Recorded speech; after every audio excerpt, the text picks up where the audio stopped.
I call this meeting to order at 4:03 p.m. on Thursday, the 28th of May. And let's see, I think I need to start with the confirming member access, correct? All right. Got to look at you, Beth, yeah? All right. As a preliminary matter, this is the Grafton Library Board of Trustees. And I am Karen Sepatelli, the co-chair. And permit me to confirm that all members and persons anticipated on the agenda are present and can hear me. Members, when I call your name, please respond in the affirmative. Martin Esther? Yes. Yeah. Yes. Daniela Sharma? Oh. Present. All right. Beth Galloway? Yes. Yes, all right. You are the staff. We don't have any additional we don't have any additional speakers or staff. So as an introduction to our meeting today, good afternoon, everyone. This open meeting of the Grafton Board of Library Trustees is being conducted remotely, consistent with Governor Baker's executive order of March 12th, 2020. Due to the current state of emergency in the Commonwealth due to the outbreak of the COVID-19 virus. In order to mitigate the transmission of the COVID-19 virus, we have been advised and directed by the Commonwealth to suspend all public gatherings, and as such, the governor's order suspends the requirement of the open meeting law to have all meetings in a publicly accessible physical location. Further, all members of public bodies are allowed and encouraged to participate remotely. The order, which you can find posted on the town's website at www.grafton.ma.gov, allows public bodies to meet entirely remotely as long as reasonable public access is afforded so that the public can follow along with the deliberations of the meeting. Ensuring public access does not ensure public participation unless such participation is required by law. This meeting will feature public comment should anyone join us. For this meeting, the Grafton Board of Public Library Trustees is convening by Zoom as posted on the town's website identifying how the public may join. Please note that this meeting is being recorded and that some attendees are participating by video conference. Accordingly, please be aware that other folks may be able to see you and that take care not to screen share your computer. Anything that you broadcast may be captured by the recording. All supporting materials that have been provided to members of this body are available on the town meeting's website unless otherwise noted. The public is encouraged to follow along with the posted meeting agenda unless there is a note otherwise. We are now turning to the first item on the agenda. Before we do so, permit me to cover some ground rules for effective and clear conduct of our business and to ensure accurate meeting minutes. I will introduce each speaker on the agenda. After they conclude their remarks, the chair will then go down the line of members, inviting each by name to provide any comment, questions, or motions. Please hold until your name is called. Further, please remember to mute your phone or computer when you are not speaking. Please remember to speak clearly and in a way that helps generate accurate minutes. For any response, please wait until the chair yields the floor to you and state your name before speaking. If members wish to engage in colloquy with other members, please do so through the chair, taking care to identify yourself. For items requiring public comment, after members have spoken, the chair will afford public comment as follows. The chair will first read public comments or questions received in advance, followed by real-time board and/or applicant responses. Public comments during the meeting will be conducted through the chat feature of Zoom, and the chair will read real-time comments and questions typed by computer participants in the chat feature, followed by real-time board and applicant responses. And finally, each vote taken in this meeting will be conducted by a roll call vote.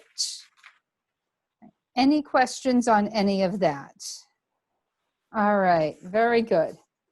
So we call the meeting to order. What we will do is skip the review of the minutes since we do not have a quorum right now. We'll go back to that if Aaron is able to join us. Let's see, the next item is review of the bills. I know you have sent us some emails, Beth. Yeah, I And think so I've do, 3 warrants probably for things that I signed off on. We did not do a warrant today. So just I would be looking for a motion to approve the bills that the director signed between last meeting, April 29th, and last week, but we would need a quorum for that as well. Right. Mostly ebook materials, utilities. We subscribe to a 3-year subscription to a product called Beanstack so that we can conduct a virtual summer reading program, and actually reading programs in general with an online mechanism for registration and tracking. Yeah. But that's it. That's it. All right. So Yeah. we will put that towards the end, should Aaron be able to join us. Membership, replacing Martina. So I don't know if we have had any interest in that interim position at this point. No. Okay. And Marty and I are up for re-election, and we are the 2 names on the ballot for the June 23rd town election. So I guess good luck to both of us then. Did anyone from League of Women Voters approach you for a candidates forum? Usually they ask either for participation or a statement, and I think they were going to do something online. So reach out to them. Right. You didn't get included. Yes. I'm actually running that. Oh, how convenient. It's very convenient. I'm running everything on Zoom these days. So I am running the candidates night for the League of Women Voters. We're doing that on Sunday, June 7th, in conjunction with Grafton Cable TV. Due to the nature of how all of this is turning out to be, we are not going to be doing the statements by the unopposed candidates. So Marty, you and I have lost our chance for the limelight here. Well, I thank you, but I still have my wife's vote. Yeah, that's good. So that night is going to be strictly for the candidates in the opposed races for the select board and the town moderator. Yep. So anyway, so that is what's going on with that. So, all right. So I think as far as these first items here, I'll go down the line. Daniela, any questions or comments on any of these items? No, so far so good. Thank you. Okay. All right. And Marty, any questions or comments on these? No, I do not. Okay, great. All right, we'll move on to ongoing business. Beth, any updates for the MPLCP building program grant? And I know some of this is going to kind of overlap with the building committee and all of that stuff, so. Yeah, so I'm not clear on whether there was supposed to be a hiatus. However, we have a foundation, like most of the foundation is in. So they've been in the end of April and beginning of May putting in a foundation. Steel and rebar has been delivered, which is exciting. They're doing some, I think, masonry and roofing type repair work to get the old building ready for where the new building will join in. We've continued to work on the LEED certification package. Groundwater continues to be pumped out. It seems that my last update that I did a month ago for the Board of Trustees, something seemed to have been taken out of context in a Grafton News article. So I just wanted to correct any misconception that the project halted and that the construction company vacated. That didn't happen. We might not have had crews actively working because we were waiting for all of our paperwork to go through so that we could do that soil decontamination and water decontamination, but there was always somebody on site supervising. Work was always ongoing. We had background work going on. And there was a photo in the newspaper of water from rainfall that they said was groundwater, contaminated groundwater coming up. And that wasn't correct. They misunderstood, I think, completely the report that I gave last month. So I just wanted to take an opportunity to correct that. They did remove the old oil tank and a lot of the piping. They did think that the contamination is actually worse than they had originally anticipated and are continuing to do testing. Water will be tested for another full year. The ending good news is that we are going to have a very safe site because of all the precautions that they took, and they're doing like a vapor barrier seal. They're going to continue to monitor air quality. And they got all of the contaminated soil and pieces and tank out. So they really have done a phenomenal job with being flexible and patient and working hard and working fast. They are anticipating at this point that they are about 2 weeks behind schedule. They thought that they would have the foundation complete with the structural steel for the walls ready to go in by June 15th, but now they're looking more at July 1st, probably that will happen. So 2 weeks behind. With the pandemic, most of us have not been working, I'd say, since March 13th or so. So to only be 2 weeks behind at this point is good. I am actually anticipating that the new library won't reopen to the public now until July 1st or so, after July 1st, 2021.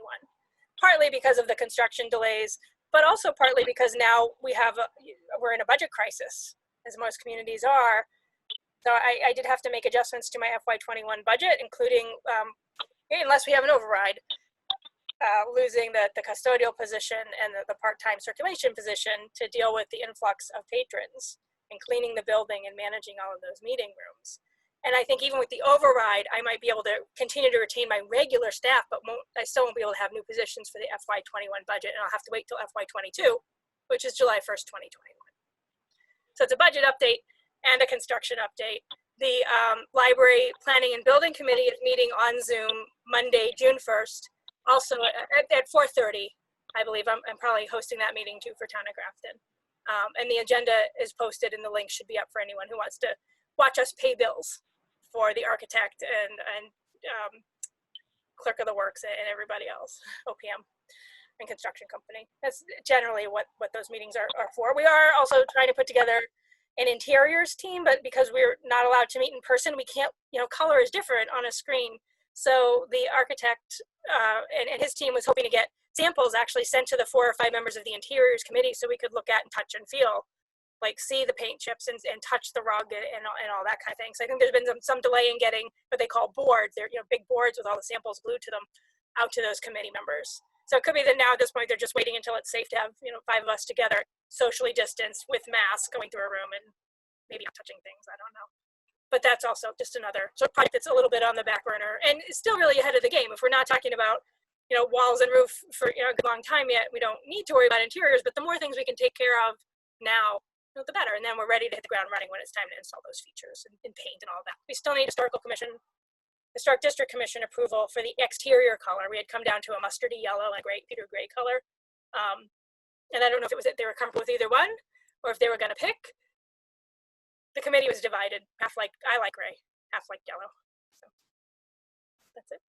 All right. Question for you, Beth, though, with some of these delays that we're experiencing with the construction, are any of these going to result in any other cost adjustments, and would the grant pay for those?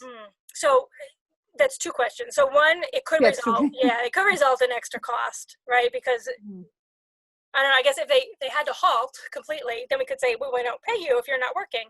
But the thing is, they're still working. Yeah. They might not be on site, and there might not be a digger there with a guy in the truck, but they're still working, and we still need safety and security and their fencing and their equipment to be on site, which doesn't free them up to do any other job. So they're still retained by us and under contract. If we do have to, if it takes longer, I mean, we technically have a do not exceed, at least with our Massachusetts Board of Library Commissioners contract, which the town and Mass Board of Library Commissioners and everybody signed. That does not prevent us from having change orders. So the max bar, borrowing point was 16.6 million. I think the construction bid came in around 14 point something, right? We were all excited because that's great. It's low. However, we've had, I think, 11 maybe more change orders at this point. And there are things like, oh, we have to dig deeper than we thought because there wasn't good soil. No, I'm not even talking about contaminated soil, just to get those footings. Like the contractor estimated to a certain depth, averaging all the different depths we took. But if there were still spots they had to dig lower, then I think it was like $200,000 extra just for excavation. And then on top of that, soil contamination, water decontamination, having to wait almost 2.5 months just for that process to do the contamination. So and this is a question for Andy. Have we hit that 16.6? I don't think we have, but I think we're getting very close to it. Okay. So anything that goes over 16.6 for the project, we would have to go back to the town to meet that gap. The Mass Board will never give us more money than they promised. When they promised us 7.4 based on our estimates, and that's only eligible costs. So if it turns out our eligible costs, the project's 17.8 million, we hope not, and the eligible costs are only 7.2 million, they're not going to give us the extra 0.2 million to help with anything that's not eligible. They have a hard line.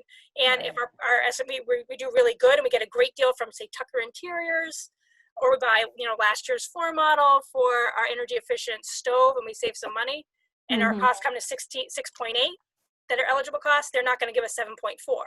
They're going to give us 6.8. So that's why they estimate that payment into 5 payments over 5 years, 20%, 20%, so they can make an adjustment with that final payment. Oh, you're getting less than you thought, or you're getting exactly what you thought, but you're never going to get more. And when I ask them, are you going to help us? If you're not going to give us the money, I totally understand that. We have a contract. But are you going to help us source money? Like, can we say that this is a COVID-19 related, delay that cost us X number of dollars? Can we apply for money through the CARES Act or through another source to recoup some of that so it does not fall to the town and the taxpayer? And they just said, you have a bottom line. They shouldn't be exceeding that period. Okay, good. I'm not a construction lawyer. Yeah. Well, I would think it would be if anyone listening to this has more detailed questions, probably that building committee meeting on June 1st would be a good place to go for answers. Yeah, I will say that we want to have a safe building for everybody. We don't want to cut corners, but we're also not looking to put in any extravagances. And it's still less, I would say, than we need. Okay. But it's what we can live with and what we can make work for 20 years. All right. So why don't we go to the other members and any questions or comments? Marty, I see you have something. Yes, thank you. Just a quick question. So I understand there are some excess costs that have come about through such things as discovering the groundwater problem. But are there excess costs that are related to the COVID-19 delays? That is, that the rules that Governor Baker put through that we can't do the construction? Yeah. So if so, Andy would be the one tracking it. Like, did we have to spend money as a town to put in a sanitizing station? Or did the construction company have to, per Mass Governor orders, put in a hand sanitizer station, and then did they charge it to us? Or did they just roll it into the cost of doing business? That's a question for Andy. Okay. Yeah. So as of now, no, we're 2 weeks behind, and that's not unusual. And we can't even say necessarily that it was COVID-19 that delayed us. But all right, that's fine. That obviates the second question, which would have been the more important question. But thank how much? I don't bother to pose it. Yeah. All right, Marty, thank you. Daniela. I was wondering, how much is the MLBA helping our library and other libraries who might be in these construction phases with any support, like you said, sourcing out other funds or other types of support to help with the monetary effects of the delays? Yeah. Mass Board of Library Commissioners held a conference call just to take questions. So they offered sort of that kind of support, emotional support, to say, yeah, we know this is hard and we're worried about our funding. I don't know if you're aware, the $250 million bond bill that was to pay for our project and 26 or so others got cut down. I didn't realize it got cut down to $100 million last fall. And I only found out the day that they were bringing it forward finally this spring, that it was 100 million, not 250 million, and that they were trying to push it up again to 150 million because that would have actually covered all of the libraries on the waiting list. We're currently 9 on the waiting list. So we were like 18 and we've been bumped way up. So at 100 million bonded, our project will be paid for. But somebody who's at the bottom of that list may not, and they'll have to wait for another bond, whether that's 100 or 250 million dollars 5 years from now. So that's an impact. So Mass Board is sort of trying to reassess how they do these grants. So at 150 million, I think they could start the next planning and design round as well as fund all the libraries on the wait list. And I still don't know if it has gone to vote yet and what the status of that bill is. But they're not searching out new money for that. They're doing things that will help libraries maintain their state aid and certification. Like they're not penalizing us for closing. We're required by law to be open a certain number of hours per week by population. And they're waiving that so that we don't pay a penalty for that. They were requiring us to spend 15% of our budget on materials every year. And if we closed and we weren't buying physical materials because we didn't have physical people coming in, yes, we could spend it on ebooks, but they decided that they were capping that as if you spent 15% of your budget by May 15th, but you didn't spend it all, as long as you've done it by May whatever, then you're good. So they're offering that kind of support. But but they're not like seeking other money or again, helping us source alternative funding for our projects.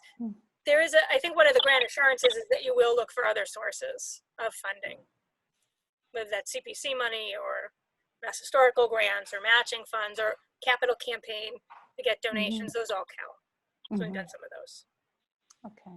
Thank you. All right. Thank you, Beth. Anything else from either one of you? A bunch of other stuff has been talked about there. No. Okay, the next item is the capital campaign. We don't have Dana, so we will skip over that.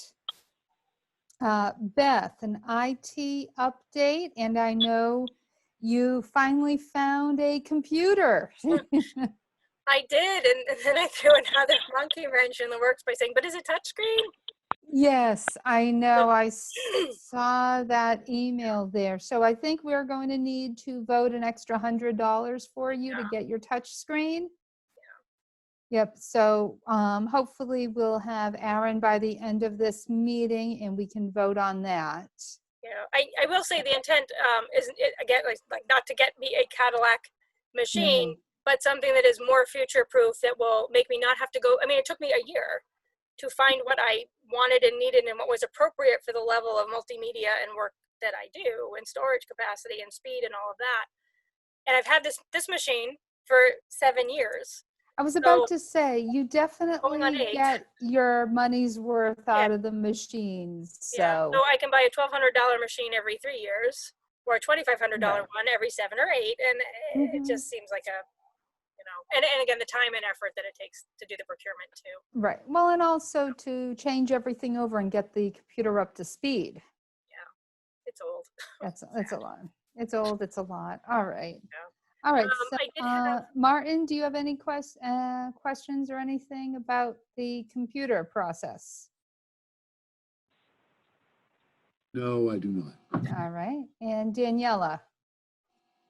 Nope, I'm excited for Beth to get a new computer. All right. Very good there. And actually, I should have asked this before. Anything else about IT? Yes. Beth?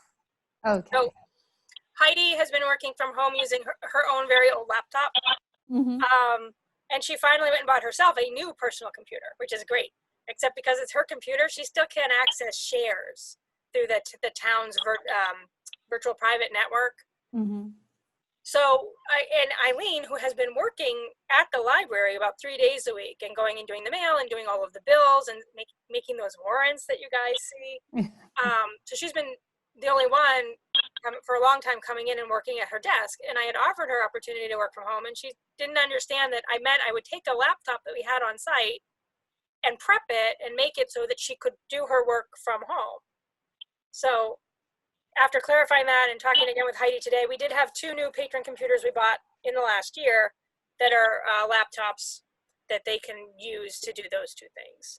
So I went in today to the library, plugged into our network with those two patron computers, and have made them temporarily have staff level access to all of our shares, because I think when we come back, we're going to be on staggered staffing. So for them to be able to be home telecommuting every other day on a machine where they can save documents to our server is really vital. So Coughlin, again, has been great with right in time support and good communication, and got both of those machines up and running. I sanitized them and left them, and in theory, Eileen will come and grab hers sometime, probably Monday. And Heidi, I think, is going to drive in from Townsend Friday or next Friday when there's no one else in the building to pick up hers. Right. Yeah. So they've just been great. Yeah, that sounds like a good workaround and saves the money of buying new computers. So. Yeah. And when they're back, we'll restore those as patron computers. And I think by that time, they're all due for computer upgrades when we go to the new building anyway, because they all have machines that are 5 years old when they're as desks. Right. Okay. It's paid for through the project. Right. Yeah. All right. That sounds great. Yeah. All right. Any questions, Daniela, about that? No, that's a fantastic workaround. You have the computers there anyway, and so it's a great way to use them. Yeah, and I offered it, but again, Eileen's coming in, and now that staff are going to be returning, that's anxiety inducing. I think she's got some health issues. And Heidi is very far away. She's an hour away, like I am. So we can make it feasible. Again, the governor and Tim have both supported. If you can still continue to effectively do your job or the majority of your job at home, then we can make that feasible. Yeah. We are. All right. Very good. And Marty, anything from you here? No, I'm pleased with that solution. That's a very good one. Okay, great. All right. Next up is Friends Update and Membership. And Beth, I believe both of us were at the last Friends meeting. You can talk. I can talk. Okay. Basically, the Friends are looking ahead. Just a point of information. The agenda went off the screen. Can we get it back on? Yes. Yes. All right. Beth has the power to do that. Yeah. There it is. Yeah, I can bring it back and forth. I looked at the recording from last time, and it was a lot of screen share, and I had actually moved all the video off to the side and didn't realize it's recording everything on my desktop. So. Okay. Yeah. Let's see what you need. Yes, speak up. Okay, great. Here. Okay, so I attended the last Friends meeting. A lot of the discussion was about what to do with reopening, how to support the library staff. There was also some talk about the unfortunate timing of the reusable bag fundraiser with Stop and Shop occurring during the month of the pandemic. So I guess they did get a little bit of money from that, and there is talk about doing that again when it is appropriate to do so. Basically, it's a group of people who are very passionate about the library and are trying to think of ways to continue to support the library when the library is not open and when we do not have a down under bookstore and, all of those issues that we have. But I really can't, I know they're working on ways to distribute the summer reading t-shirts to everyone. There were a few things talked about, ways to do that. Nothing was finalized at that point. So I'd say, if you ordered anything, someone will be in touch with you because they have the list of everyone who ordered a t-shirt. And I can't think of anything that was like solidly planned or anything like that. Osborne. So I got that's right. The online fundraiser. Yes. There's some talk about they're planning on doing an online fundraiser for patrons to be able to order books. It can all be done online, all delivered directly to the patrons' homes. No one touches anything, and the library gets a cut of all the proceeds. I haven't seen anything yet. Have you, Beth, about dates? I just got it today from Stacy so that we can put it in our June newsletter, which will go out probably tomorrow. I think it's going to run, we wanted to run like June 1st through June 17th. The idea was sort of, hey, kids are getting out of school. You might want to give them a gift. You might want to give them something going into summer. Osborne sells like activity books as well as novels. Our summer reading program officially begins usually every year after July 4th. But it's never too soon to think about the theme, which is imagine your story, and it sort of has a folktale, fairy tale edge to it. Osborne has a great line of classics too, classic fairy tales. So it's a nice juxtaposition. We'll say dovetails with us nicely. Yes. So yeah, so we'll get that on our website and social media, and Stacy will probably host some events, and yeah, and we don't get, I don't think we don't get necessarily get money, except we could request to have some of the profit turned into cash. Usually what we do is it allows the library to get free books from Osborne that we would normally spend our budget money on to put into the collection. So then we can get, supplement to what we would purchase. Yeah. Yeah. That's good. Yeah. So that sounds good there. All right. I do think for this time they were going to do a cash donation to the friends. But Okay. have to read the fine print again. Right. Yeah. Right. And I saw Doug has shown up on the screen. Doug, can you hear us? Yes, I can. Sorry about that. Oh. Into work and all of a sudden realized how late it was. Oh gosh, I know. The days and the times just go together here. Yep. So. And so is that Aaron, the other person? No, that is I Daniela. No, there's one that just shows a speaker, like a phone. Yeah, it's Daniela. She's on her video and dialed in by phone. I see. Gotcha. Okay. Hello. Taking 2 slots. Yes. Yep. So we have that. Now we can see you, Doug. Hi. All right, great. So, anything else about the friends, Beth? No. Okay. So we'll just go around. Daniela, do you have any questions or comments? No, it's great that we're keeping in contact with the friends and still planning things for the future as normal. Great. And Marty, any questions about that? No, I don't. Thank you. Comments? All right. And Doug, I don't know how much of that you heard, but do you have any questions or comments about the friends? I heard some of it. It all sounded good. So no questions. Okay. All right. I think since Doug is here now and we have a quorum, I'm going to circle back to some of the beginning things where we could not take a vote on them.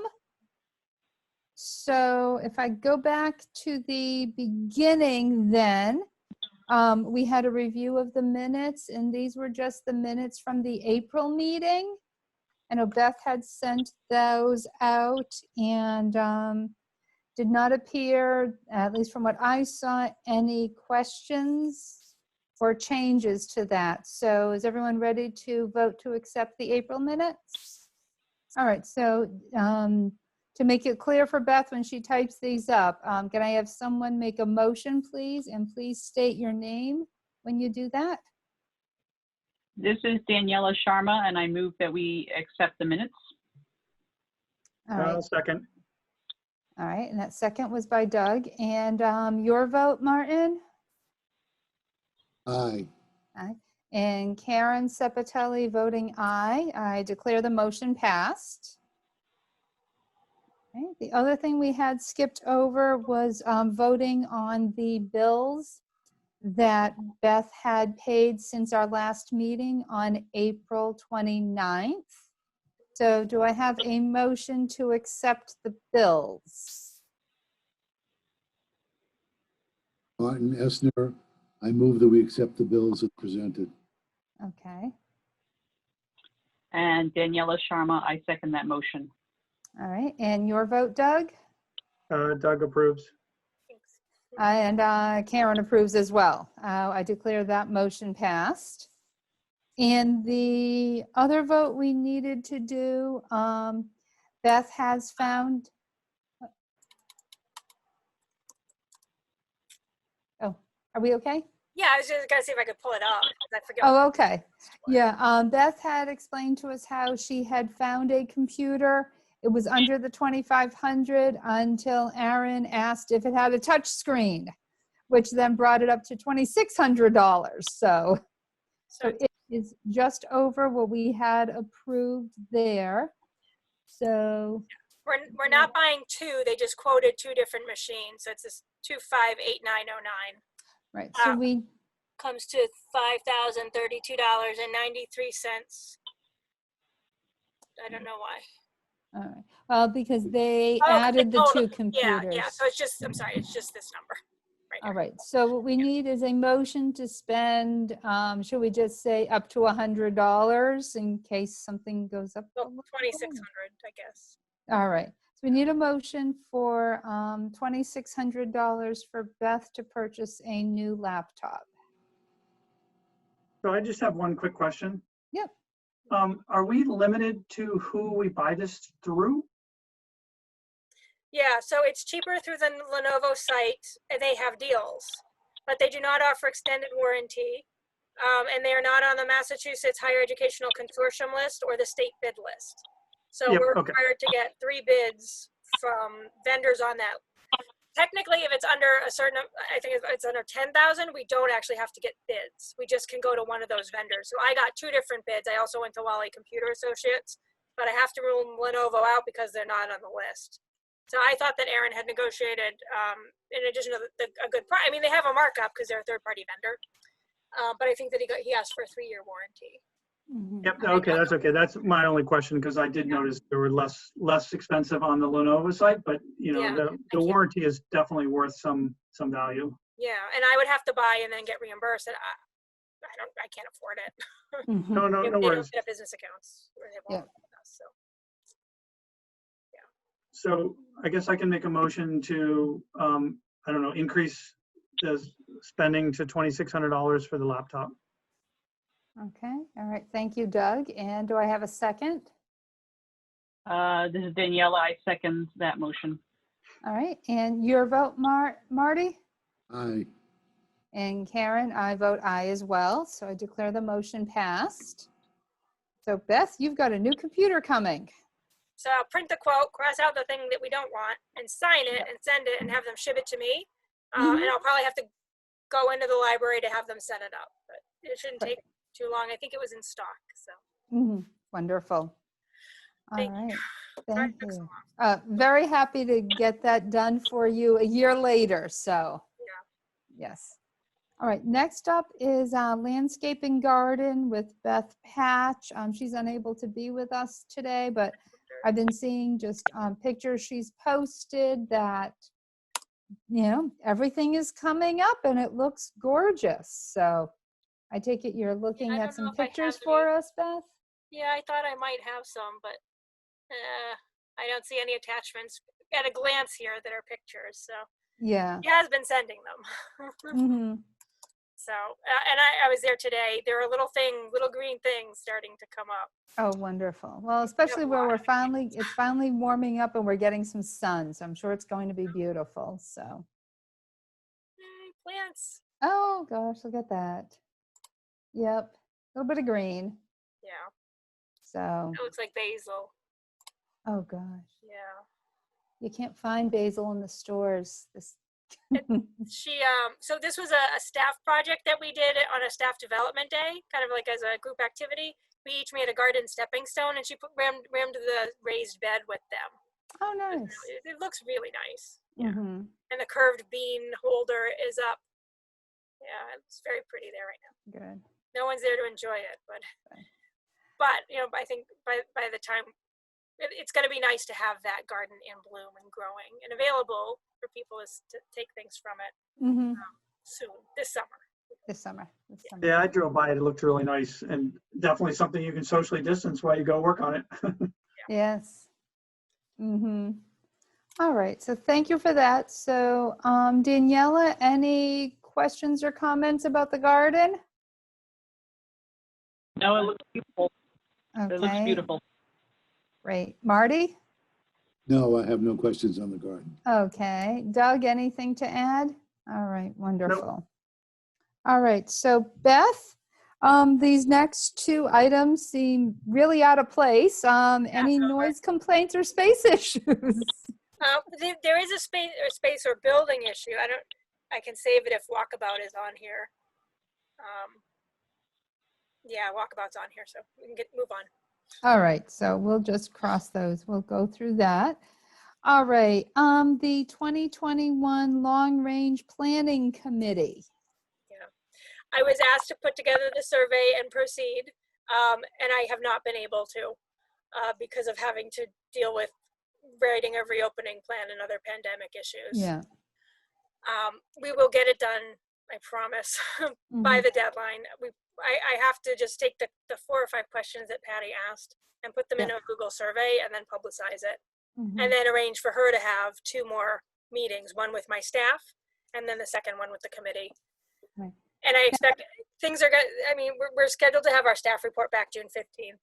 So once all of these procedures are in place, then I think I can put my attention to it and still have August and September to write it and bring it to the board in September. Mhm. So while I have not done anything new, it Yeah. will get done.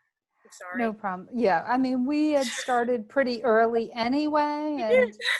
yeah, I mean, Yeah. wasn't that like one of the last things done pre-pandemic was that meeting, wasn't Yeah, it? the day before I think we closed. Day before, so, all right. 2 days. So, Doug, do you have any questions for Beth about the Long Range Planning Committee? No? All right. Daniela? Nope. Marty? No, I don't. Okay. All right. 2 other items that seem a little out of place right now. The lighting in the parking lot and the parking lot expansion. The light that was out has been repaired. Mm-hmm. And again, staff are going to be reporting. I don't know yet to what degree we'll be there late at night. At least not at first, if it's just staff reporting. And I did get an email exchange between Aaron and Barcode Direct. They are happy to share the parking lot with staff, but they will give us a specific place that we can park. And I think it's likely that, as before, I'll give them the list of vehicles and license plate numbers and cell phones, because they do have trucks coming in and out and staff parking there, so that we can be effective. For liability reasons, they do not want any patrons parking at the at their lot. Only library staff will be allowed to, which was now, right now, which lot is that, Beth? so it's the red building, formerly Trek Stop. Oh, okay, One more neighbor over, the gray building, Barcode Direct, bought Mhm. Trek Stop. Okay. So, and they're doing they are using the building and the parking lot, but Aaron reached out and the owner, Ash, I forget his last name, said, yeah, that's fine, but I'll tell you where they can park. So All right. I just need to connect with him and let him know when and how many, and here's the cars. And in case you need us to move, here's our cell phone numbers. Right. And since it's summer, we don't have to worry about snow issues and the sidewalk and being able to walk in between those 2 places. So now's a good time. Yeah. All right. That is some good news. Yeah. All right. So let's see. And welcome, Dana, for joining us here. All right. So we'll go around here. Daniela, any questions about the lighting or the parking lot for Beth? No? None at this time. All right, Marty? Yes, on the parking issue, is this being done on a handshake, on a contract? I mean, what is the understanding going to go on somebody else's property? There are legal issues that come with going on other people's property. We literally just had a handshake and a cookie agreement with the guys at Trek Stop. They popped into our staff meeting. They said, it's fine, just tell us who's going to be there. Limit yourselves to this space. I gave them a spreadsheet with everyone's license plate and cell phone number. We stayed exactly where we were allowed to go. He told us when the dumpster was going to be emptied, the 3rd Monday of every month, so we knew not to park there in the morning or close to the dumpster. And somebody on staff made like oatmeal raisin cookies like once a month and brought them over. So it was really nice and easy. Well, but I can certainly check in with the town and ask. As a lawyer, I can tell you, I suspect cookies are adequate consideration. Yeah. If a peppercorn is, then cookies would be. Yeah. I think the issue might be liability either way. More if a staff person's car were damaged. So here's the thing: staff parked in that current lot had damage. Several staff members had damage to their vehicles. Yes. The town is not liable if their car gets hit and the person doesn't become accountable and knock on the library door and say, I'm so sorry, I don't know whose vehicle that is. Can you make an announcement and we'll track down? I just, opened my door, I swerved and hit them by accident. We had several hit and runs. One person had multiple hit and runs on their own vehicle, same vehicle, parked at St. Andrews. There's something about that lot and the spacing and the angle. People cannot park in between the lines in that lot. It's really insane. There's no recourse that I'm aware of. My response is visceral or habitual, but if you're comfortable with it, I don't know. If it's not, if the agreement doesn't have to go through town or town council or anything like that, then I guess we do it. Yeah. And I can ask. We didn't before. Which is, and the town has also not acted on our behalf to find us parking. I mean, we've had to do it ourselves. So. Right, and I guess part of it may also come from the lot owners, insurance company or lawyers saying, okay, we should do this. So if they're not asking for anything except for cookies, Well, this new company hasn't, and then the other company didn't either. We were just like, well, yeah, cookies. And somebody did, two or three people did. There's probably more potential risk on the owner's side than on our staff people. It's just as long as staff understand something happens to their car. Yeah, well, that's the case now. So their own deductible. Yeah. Somebody asked about if it's snowy and icy and it's determined that the library is open and I get in an accident on my way to work or leaving work because you opened and now you're closing. I said, no, we're not liable. You're coming to work at your own risk. You can decide to use your leave time and stay home. I mean, it feels callous to say that, but. That's true with any company, right? Yeah. Yes. If you're commuting to and from work. Yeah. No, unfortunately. All right. Doug, any other questions or comments? Nope. And Dana, I know you just joined us, but any questions or comments? We were talking about the lighting and the parking situation. No, are you talking about the St. Andrews? Yes. Okay. Yeah, I'm fine. You're fine. Okay. All right. Dana, would you be okay? We had skipped over the Grafton Public Library capital campaign. I don't know if you have anything to update us on about that. Yeah, I'm just right now. I'm waiting to hear. We're waiting to. I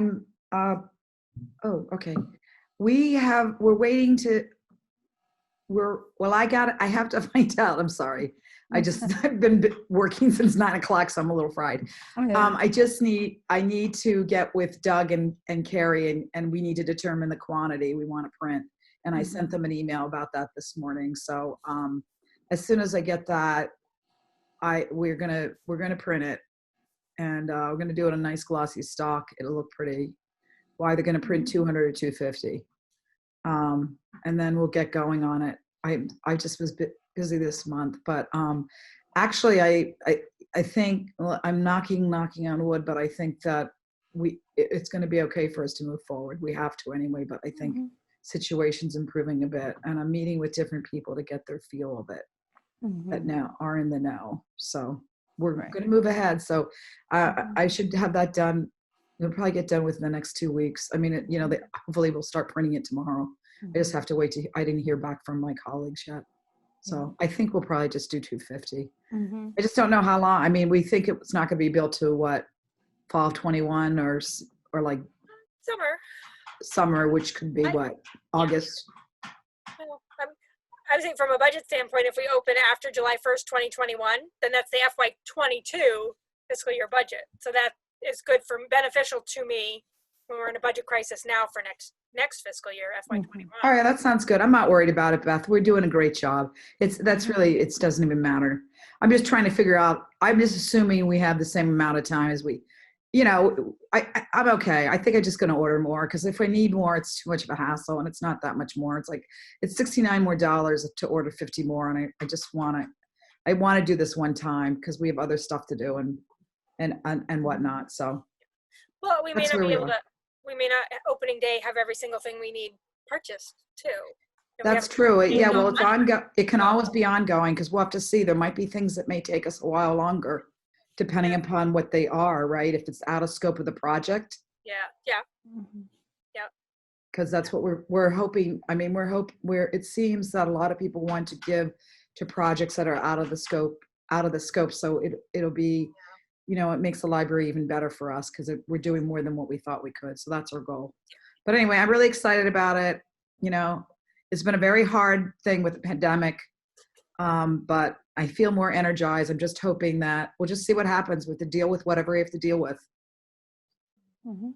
But I'm feeling good as far as, marketing and PR and, the whole project and fundraising. I'm really proud of what we've done, and it's good. We're working on it, and we're moving ahead. So. Mhm.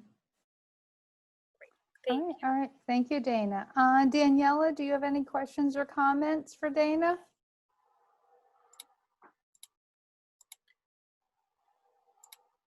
We couldn't hear you.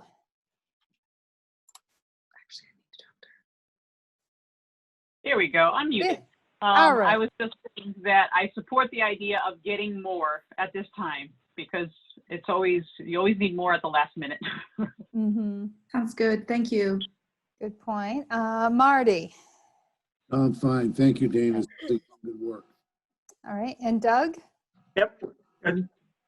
Okay. All right. Okay. Thank you so much for that update, Dana. Of course. The next group of items are kind of all interconnected for you, Beth. We have COVID-19 procedures for reopening the library and the state of the library.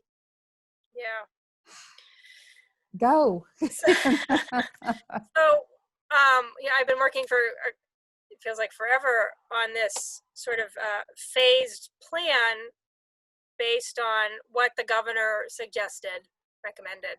So while libraries fell into the phase 1 start category in terms of offering curbside service, if they could meet all of those mandatory requirements for businesses reopening, which is like 25% of staff reporting, being on a staggered schedule, self-disclosing their health status.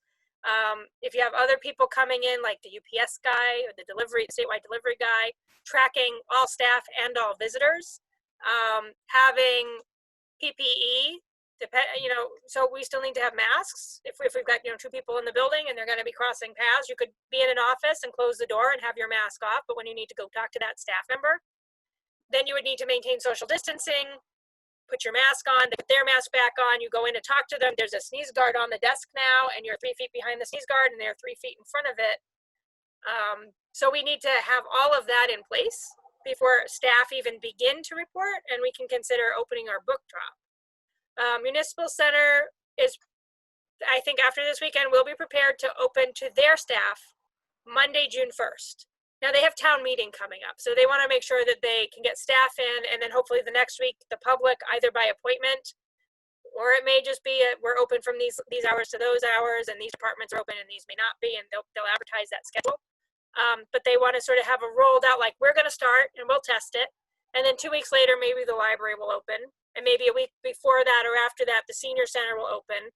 And rec has its own timeline, because they've got the beach to contend with. And they're waiting for further guidelines, I think, from the state for, how many families at a time and what do they have to provide for restrooms and all of that. So the whole town is not just, opening with all staff coming back on the same date. It is a staggered approach, for safety, and so that we can test and see what works and what doesn't. There's always a chance that even though the town has ordered gloves and masks, and they're supposed to have someone come in this weekend and put in all of their partitions, that something will go wrong. We hope not, but if they don't get their delivery of PPE and it's required by the governor, then they can't move forward. So that could delay us. I did put together a proposal for Tim for what I thought we needed for the library. I volunteered to be a member of the Return to Work Committee. So I'm working with Bob Berger and Tim McInerney and Becca Meekins, Cindy Ide, and Chris, I think is McGoldrick, our new town planner. So the 6 of us have formed a core committee to try and figure out how this is all rolling out, not just at the municipal center, but for those other departments too. So we've been having a lot of meetings. And they kept talking about what they were going to do at the municipal center. I was sort of pushing for, well, what about the library? Like, is someone going to come in and measure our desks? You're talking about reconfiguring offices and doorways and counters. Are you doing that, at St. Andrews too? Like, And I finally ended up to say, here's what I want to buy from WB Mason. I need 60 guards this size, it's 3 more this size. And for to be ready for the public to come back, are we talking about, we will come in that main door, and then you'll either go to children's and then maybe all the way through and then out through Sarah's door, and there's a self-check there. Or you come in and you go in the adult section and out through the red sanctuary doors and down the porch, so you're not crossing paths and coming close to people. Wow. So then I need a set of footprints to go all the way through. Are we going to have closed stacks for a point? So maybe you'll come in and go to the lobby and get your materials off the whole shelf and self-check. We're not touching anything. I mean, we have the ability to do that because we have 2 self-check machines and money to buy 2 more. So we could do that. We could direct people to, we could move the children's office, a children's office, instead of having them on the floor, put them in the kitchen.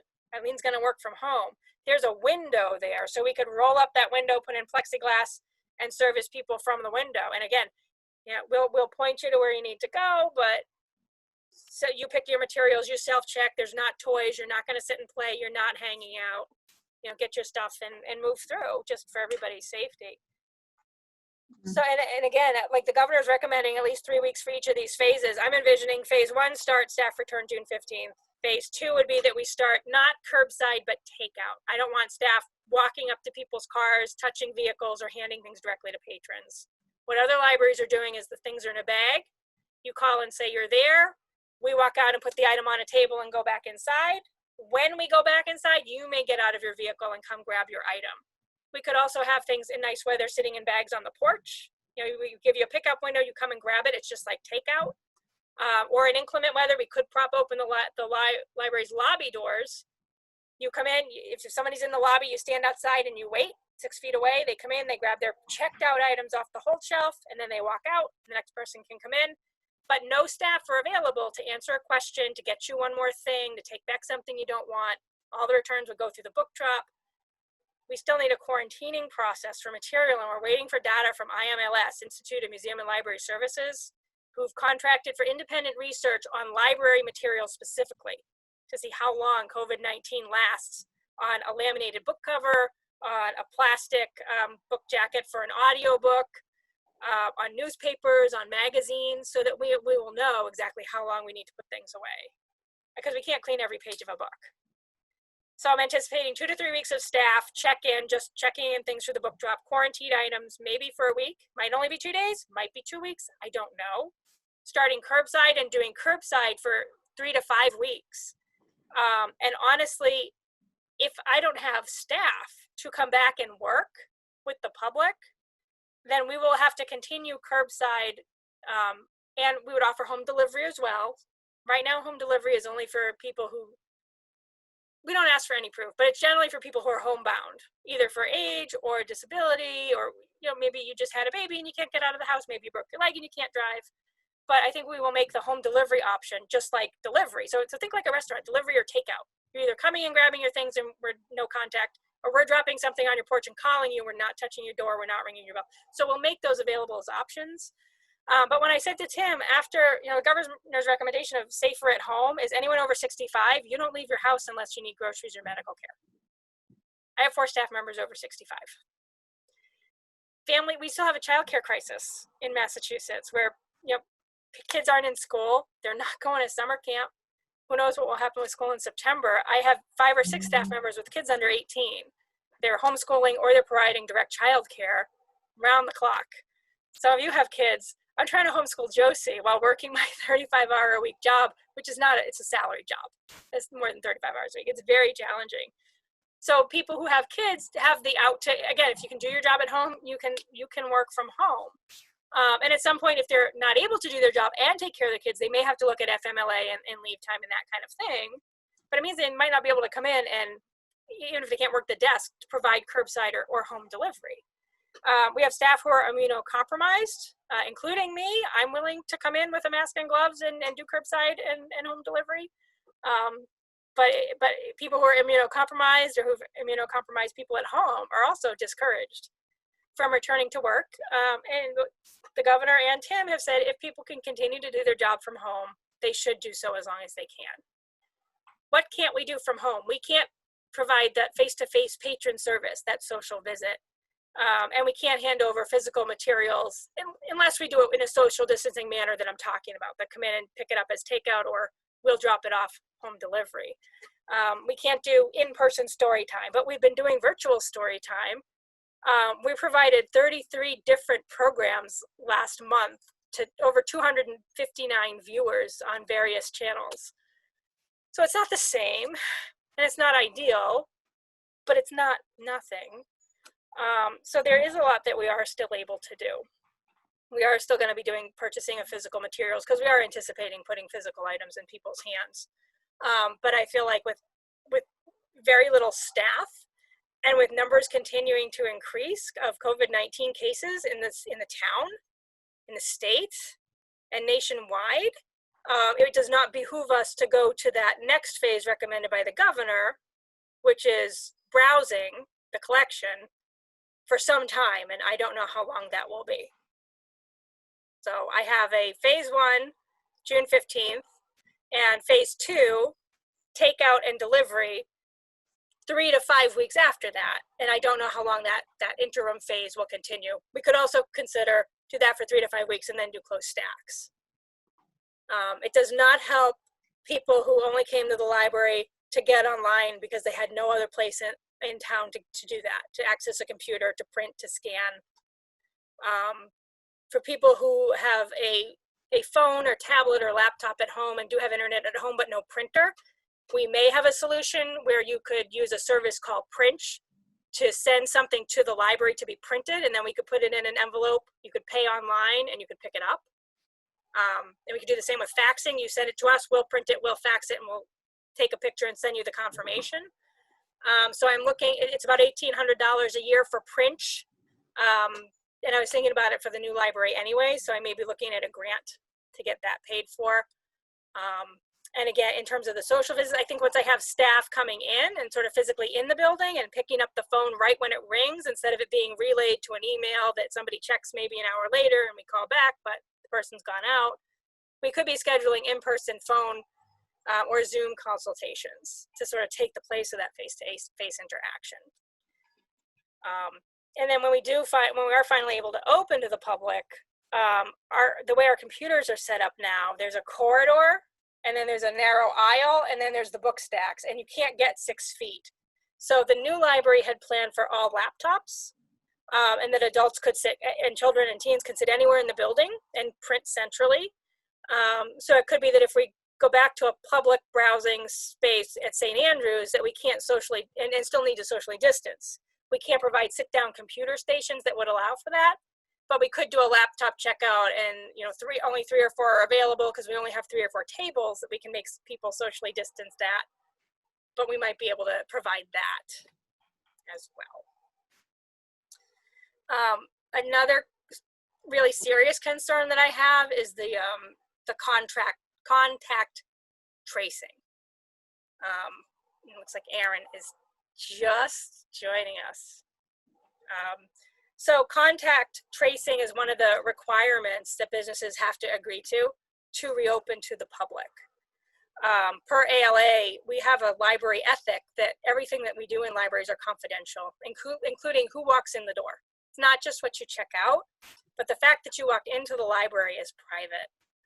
So I'm really wrestling with how do we keep public's health, like maintain that public health standard and communicate information if people, it turns out, are ill and we need to let other people know they're sick, versus protecting their privacy rights. And our national organization strongly recommends that we do not take patron data for when they walk into our building.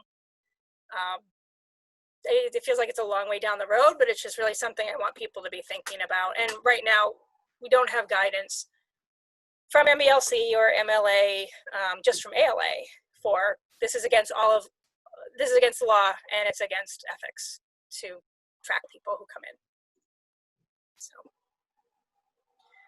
So I don't know what I'm going to do about that. May I ask a question? Absolutely. So I was we don't know yet how long the virus lasts on books. So does that mean, okay, so if it lasts like a week or 2 weeks, does that mean we just can't touch anything for 2 weeks? So if somebody wants a particular book, but it's not out of quarantine, then they can't have it until that time period. Okay. They would So have- that may they- slow us down. We just don't know. Well, so it depends on what it is too. I mean, it could be, we can't give you the physical book. It's our copy and it's come back, but it's in quarantine for a week. So you can't have it today, but the ebook is available, or we don't own the ebook, but we can buy the ebook if you need immediate access, and we'll put you on hold. And as soon as that comes out of quarantine, you're the next person to have the physical copy. Okay. Yeah. You've thought of it. It's not easy. It's No. difficult. Yeah, and also to be limited to only what we have in Grafton. You know, right now we have access to millions of materials statewide, but you can place, I don't even think you can place a hold right now on something that we don't have that West Boylston holds. There's no delivery, so they're not even allowing a hold. And Oh, at some so it's point, really I going don't to be know, holds. different. It's just going to be what we have in our building and on For a while. ebooks. Yeah, or if the quarantine is a week, you put the request, they put it in a bin, but now they've touched it. So now it sits for a week, and then it gets picked up in delivery and brought to central processing. And then they hold it for a week, and then they open the box and scan it and go, oh, okay, this is going to Grafton. And then they've touched it now, though, so now it sits for another week. And then it comes to Grafton, and we quarantine it for a week. So it's not going to be 3 to 5 days. It could be a month. Shorter if it's only a 2-day quarantine, and longer if it's a 2-week quarantine. But I'm guessing it's going to be 3 to 5 days quarantine at least. So we will be using CWMRs then. At that some way. point. At Oh, some point. They have not reopened delivery. Okay. I know Doug had a question. I just had a question. So for the takeout service, do you have any idea on the volume and the minimum staff that you need? I mean, if you have 2 people in the building, can they handle that? Or would you need more? Yeah, I think it'll just depend on, you might be waiting a little bit, again, you might be waiting a little bit longer. So right now, Westboro, they were doing what they called curbside before everything shut down. So their process was they decided they needed 4 people, 1 to monitor the book drop, 1 to be pulling items out of the stack, 1 to be putting things in bags with a patron name, and then the 4th person would walk it out to a table, put it out, then go back inside, and then the patron in the car would come and get the bag and then leave. So they needed 4. And I'm thinking, I don't know how fast the book drop is going to fill. I think that it'll be really crazy the first 2 weeks, which is why we can't just open to the public right away. It's going to, we might be emptying the book drop every hour. So if we have 2 people, we have 2 carts. So the book drop is full. You pull out the full bin, you put in the empty bin, you bring everything inside. It might take you half an hour to sift through kids and teen versus adults, going to 2 separate spaces. And in the meantime, that might half an hour, maybe you get a 10-minute break to take off your mask. And then the other person on the shift is going to do the next book drop, book bin pull, and put the empty back, and just kind of go back and forth. So we can do that with 2 people, for sure. One issue, I had all the staff wear a mask for 40 minutes in our last online staff meeting. And it took about 15 before people started going, I wear it to the grocery store, of course. I wear it when I go walking, but I'm hot and this is uncomfortable and I feel like I can't breathe. And how am I going to do this for a 4, 6, 7 hour shift? And I said, well, maybe you have to wear it. You're going to have to put on a gown and gloves and mask to go out to the book drop and wear that the whole time you're emptying everything. Take it all off and discard it, wash up, and then maybe your next hour is sitting in an office doing some work, doing email, doing a webinar. And then your next hour, you mask up again, maybe you have gloves, and you're the one driving around to 10 houses and just dropping things, and you're in your car, so you can have the mask off while you're in the car and put it on, and you're not touching anything of the patrons, their handrail, their doorbell. And maybe that's your shift, and then back to the library, maybe another emptying the book drop shift.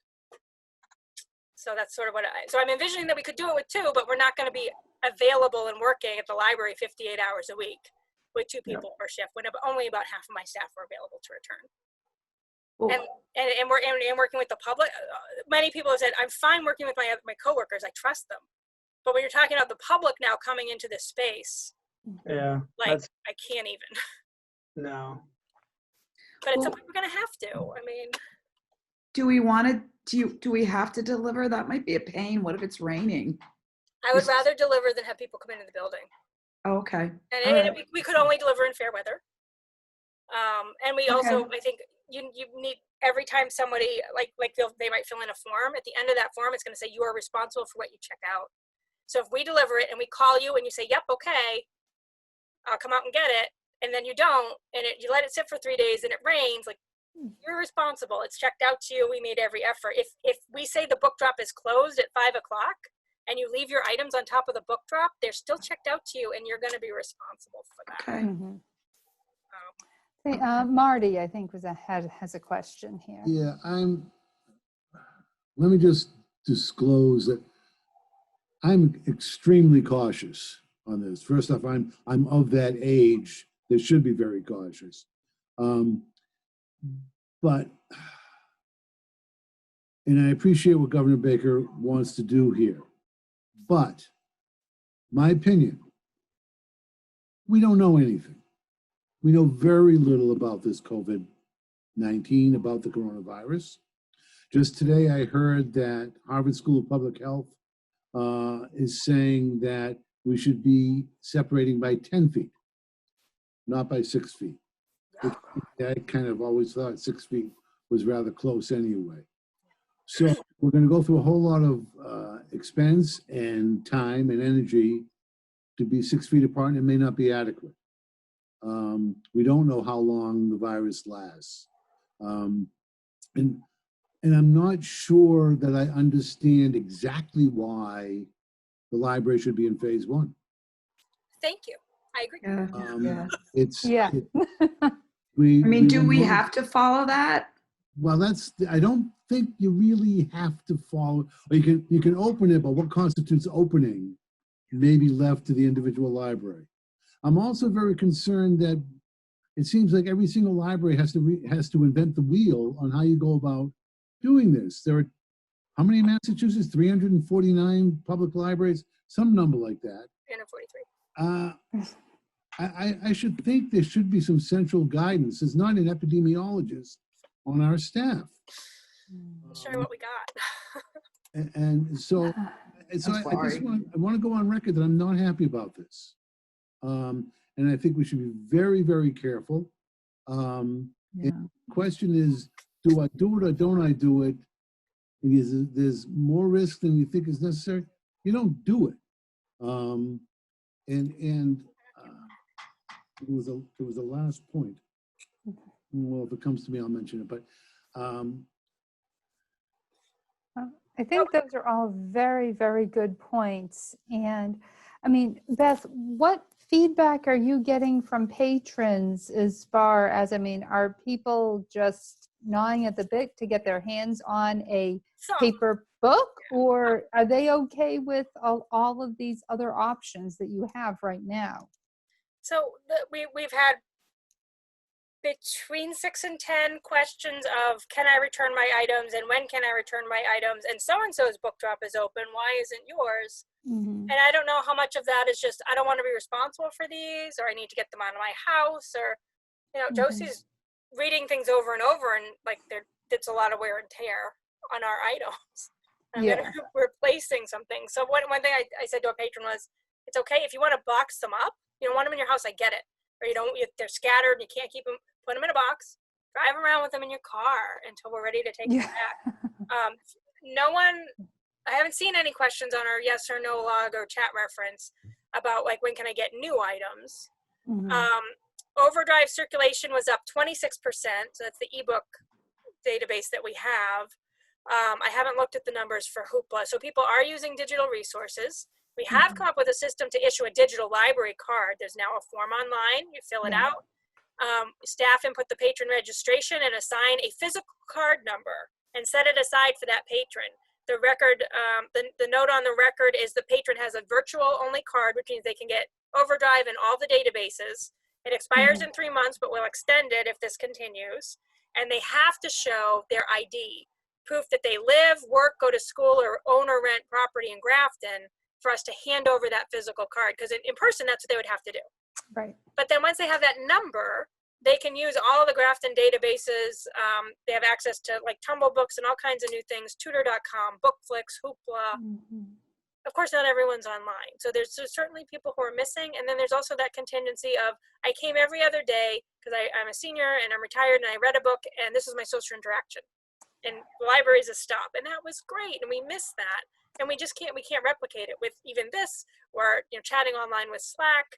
Heidi's running a book discussion that way and people are participating. you know, but it's not the same. So other libraries are, they, like, some of them said okay, and they started curbside the 25th or 26th, and Monday was a holiday. I met with local directors. 2 other groups of local directors have met. There's Blackstone Valley. There's the CW Mars network, which goes all the way into the western part of the state. There's the Hudson, Charlton, Leominster group. And we're all sort of staggering, but all of the librarians are going, I don't understand why we're doing this right now. Case numbers are going up. People aren't wearing masks. It turns out that if you have a medical reason that you can't wear a mask, you don't have to wear one, and you don't have to say why. And like, my staff does not want to have those confrontations with people. When we, you know, I asked him, what do we, like, if someone comes in with a mask, he's like, well, you just hand them a mask. I'm like, okay, but they don't put it on, or they put it on and they come in and they take it off. Like I said, I told my staff they're going to have to call the police. He says, yep. It's okay. But like, my staff don't want to enforce library policy. Like, that's been a constant teaching, training, battle to get them to assert themselves and say, I'm sorry, this is the rule. This is the rule. You don't have to like it, but you either do it, you comply, or you leave. And if you don't leave, like, I'm not just going to say, okay, never mind. Like, they say, okay, fine. Like, no, call the police. Call the police. Yeah, Marty? Yeah, I remember my last point, which was a summary of sorts, but the issue here is I think, in my view, is we're engaging a grand experiment. Yeah. We want to open because people want to get back to something that will be the next normal, whatever we want to call it. But it's an experiment. And the human beings who are workers, who are patrons, are canaries in this coal mine that is the great experiment. And I don't even understand how we're going to know whether we're successful. What's the measure on that? How many people get sick? How many people don't get sick? How do we know when it's time to say, whoops, this is going backwards? So again, I would go really as cautiously as Governor Baker's plan allows us to go. That's how cautiously I recommend that we go. I will say that when I told Tim, I wasn't sure that I had enough staff willing or able to report, but that I could probably handle delivery and takeout. He said, then you'll just do that as long as you have to. And I was surprised, actually, that and really happy and felt respected when he told me that. And there are witnesses. From my perspective, and I think most of the people here, you know, I don't want you or your staff doing anything you are not comfortable with, because it's one thing for me to read something and say it, but I'm not the one there. I'm not the one getting all gowned up to empty a book drop. You know what I mean? That's just the thought of that is scary in and of itself. And yeah, I have some books at my house, and you know, I'm just hoping I can still find them when I can return them at some point. And that's probably the way a lot of people are at this point. But you know what? Everything will come back. Everything will come back. So it's like, you know, whatever you feel is the best way to do it. And I agree with Marty. I mean, as slow as we possibly can. And yeah, I mean, can you do the letting things go out and then put off letting stuff come back in? Yeah. You know, that seems very reasonable to me. Well, just last year we did, you know, things go out for 3 weeks. Pretty much everyone in the consortium has agreed to that, but then they instated the automatic renewal. So really, you already have items.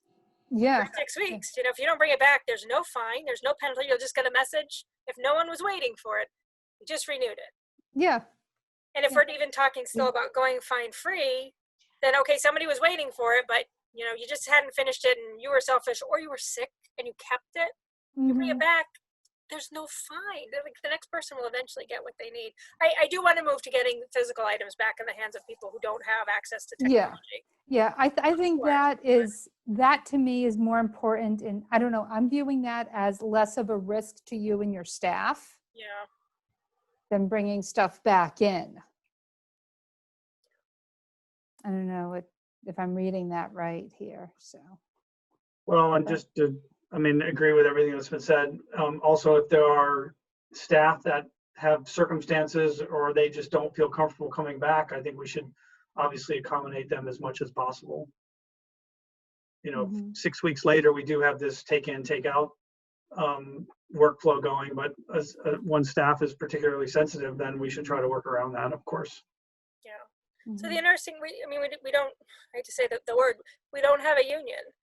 There are other towns where at least frontline library workers are in a union. So like, again, not to pick on Westboro, but the director at Westboro said, I have 40 people on staff, and it feels like it wouldn't be fair to say, well, you have a circumstance and this person doesn't, so I'm just calling everybody back. Like, there's equality and there's equity. And I do have people, actually, I have people over 65 who could take the out, who are like, no, I can do my job. I can make it work. I don't know about the public, but coming in like that, but I can come in and take a shift and help. And, I do want to say, so I was sick March 13th. I still have a fever every day. I feel fine other than that. But at some point, like, I need to get back to my doctor and find out why. It's 99 degrees. Occasionally it's 100, but at 100, I cannot go to work. What do I have? No idea. And I don't want to pass that on either. I also don't want my staff reporting and I'm not reporting. I can't see sending them into battle and I'm sitting at home. So. Well, what are you looking at for like a date of doing anything? June 15th. Yeah, June staff 15th. reporting on a staggered schedule. So that's about 2 weeks from today. And they're aware. They've sent me their preferences. And the idea is that you'll either be Monday, Wednesday, Friday 1 week, and Tuesday, Thursday, Saturday the next, or the other way around. And if you're sick, no one's covering for you. Like, we're just going to have a gap. We want you to stay like marching orders with the same group of people. So if somebody gets sick on that shift, that shift can be isolated. We have a plan in place for what happens if somebody gets ill, how to handle that, what's their return to work point, and how do we clean the building and sanitize it again. And we would go back a step. So if we were at curbside, we would go back to staff reporting. If we were at staff reporting, we might go back for a week to nobody being available, and then proceed again with those phases. Yeah. And then like I say, the Board of Health had said in a meeting 2 weeks ago, because I've been participating every Monday on their call, that the research shows it takes about 5 weeks to figure out what the trend is. So if the governor reopens Massachusetts, say on phase 1, May 25th, we're not going to actually see the results, hospitalizations, new cases, and deaths, the impact of that decision, the 25th, until July 1st. So I feel like it's good for us to be opening again after the municipal center, stay in that, staff only taking book drop things for a couple of weeks before moving to the next phase and staying in the next phase for 5 weeks at least, ideally. And then only moving forward if it's safe, and if it's not, assessing the data and taking a step back if we need to. And meanwhile, story time's continuing. Summer reading program is going to happen. We would love for people. We had our 111 reference questions, I think, in April. We'd love to be busier. Call us, send us an email, hop on Slack. If you go to our website now and you click on any page, a Facebook Messenger window pops up that says, do you need any help? And you type there and it brings you to Facebook, and you log in and it goes to the Grafton Library Facebook Messenger. We can have a real-time chat. We really miss our patrons. So keep us busy. Yeah. And I'd have to say, I believe most patrons miss you too. So. Children's Room staff, I sent out the link. They put a really nice, we miss you, friends. Yes. Video together. We can be doing more of that. I'd like to see more of that. All right. So why don't we see if anyone else has any questions or concerns or comments for you. I just go by how everybody is on my screen here. So I'll start with Daniela. Well, I'm on the top of the Brady Bunch here. Yes, you are. So I really appreciate the discussion and I guess a flow chart of thinking of how to deal with this potential phase in, and also the challenges of thinking, when do you do this? how do you do this? Is it right to do this? Mhm. And I am going to basically follow along with Marty and say that we really should question, like, what do we really need to do at this time, and why do we need to rush? And you're right, it will take about 5 to 6 weeks to see trend data. And in the absence of data and people being in this experiment, to borrow the term, I'd like to see those 5 weeks. I'd like to see that data before making any huge shift. I understand that staff will be back on June 15th and in a limited capacity, and that's terrific. Let's stay there until data comes in. Mhm. Okay. Doug. Only that I agree that it seems like the MBLC or some, larger organization should be providing a lot of guidance. So, I'm guessing that will come out as time progresses. This is what they gave us. I can send this out. I started filling it out. It's mostly question prompts. It's not, so it's phased. Like we need training. Who's providing the training? I don't have an answer for that yet beyond Maya. But who and when and what, like how to put on gloves, how to sanitize. And I know when other libraries are starting their stuff, this is 9 pages of document from MBLC that's separate from the various forms and posters and disclosures that we need to do for the governor's office. Yeah, it does look like a lot of these they're asking you for information, not vice versa. Yeah, how are we handling donations? How about delivery? What are your operational priorities? And I can make this into a Google Doc. The other thing that I had, so here we are, and here's what we're looking at for June 15th. And staff have had access to this too. So, what do we need to open? And sorry, the only other thing I was going to add was, opportunity to, and maybe you guys are already doing this, but to create, online Zoom meetings on teaching people how to access the electronic resources, We can do that. like classes type things. Good idea there.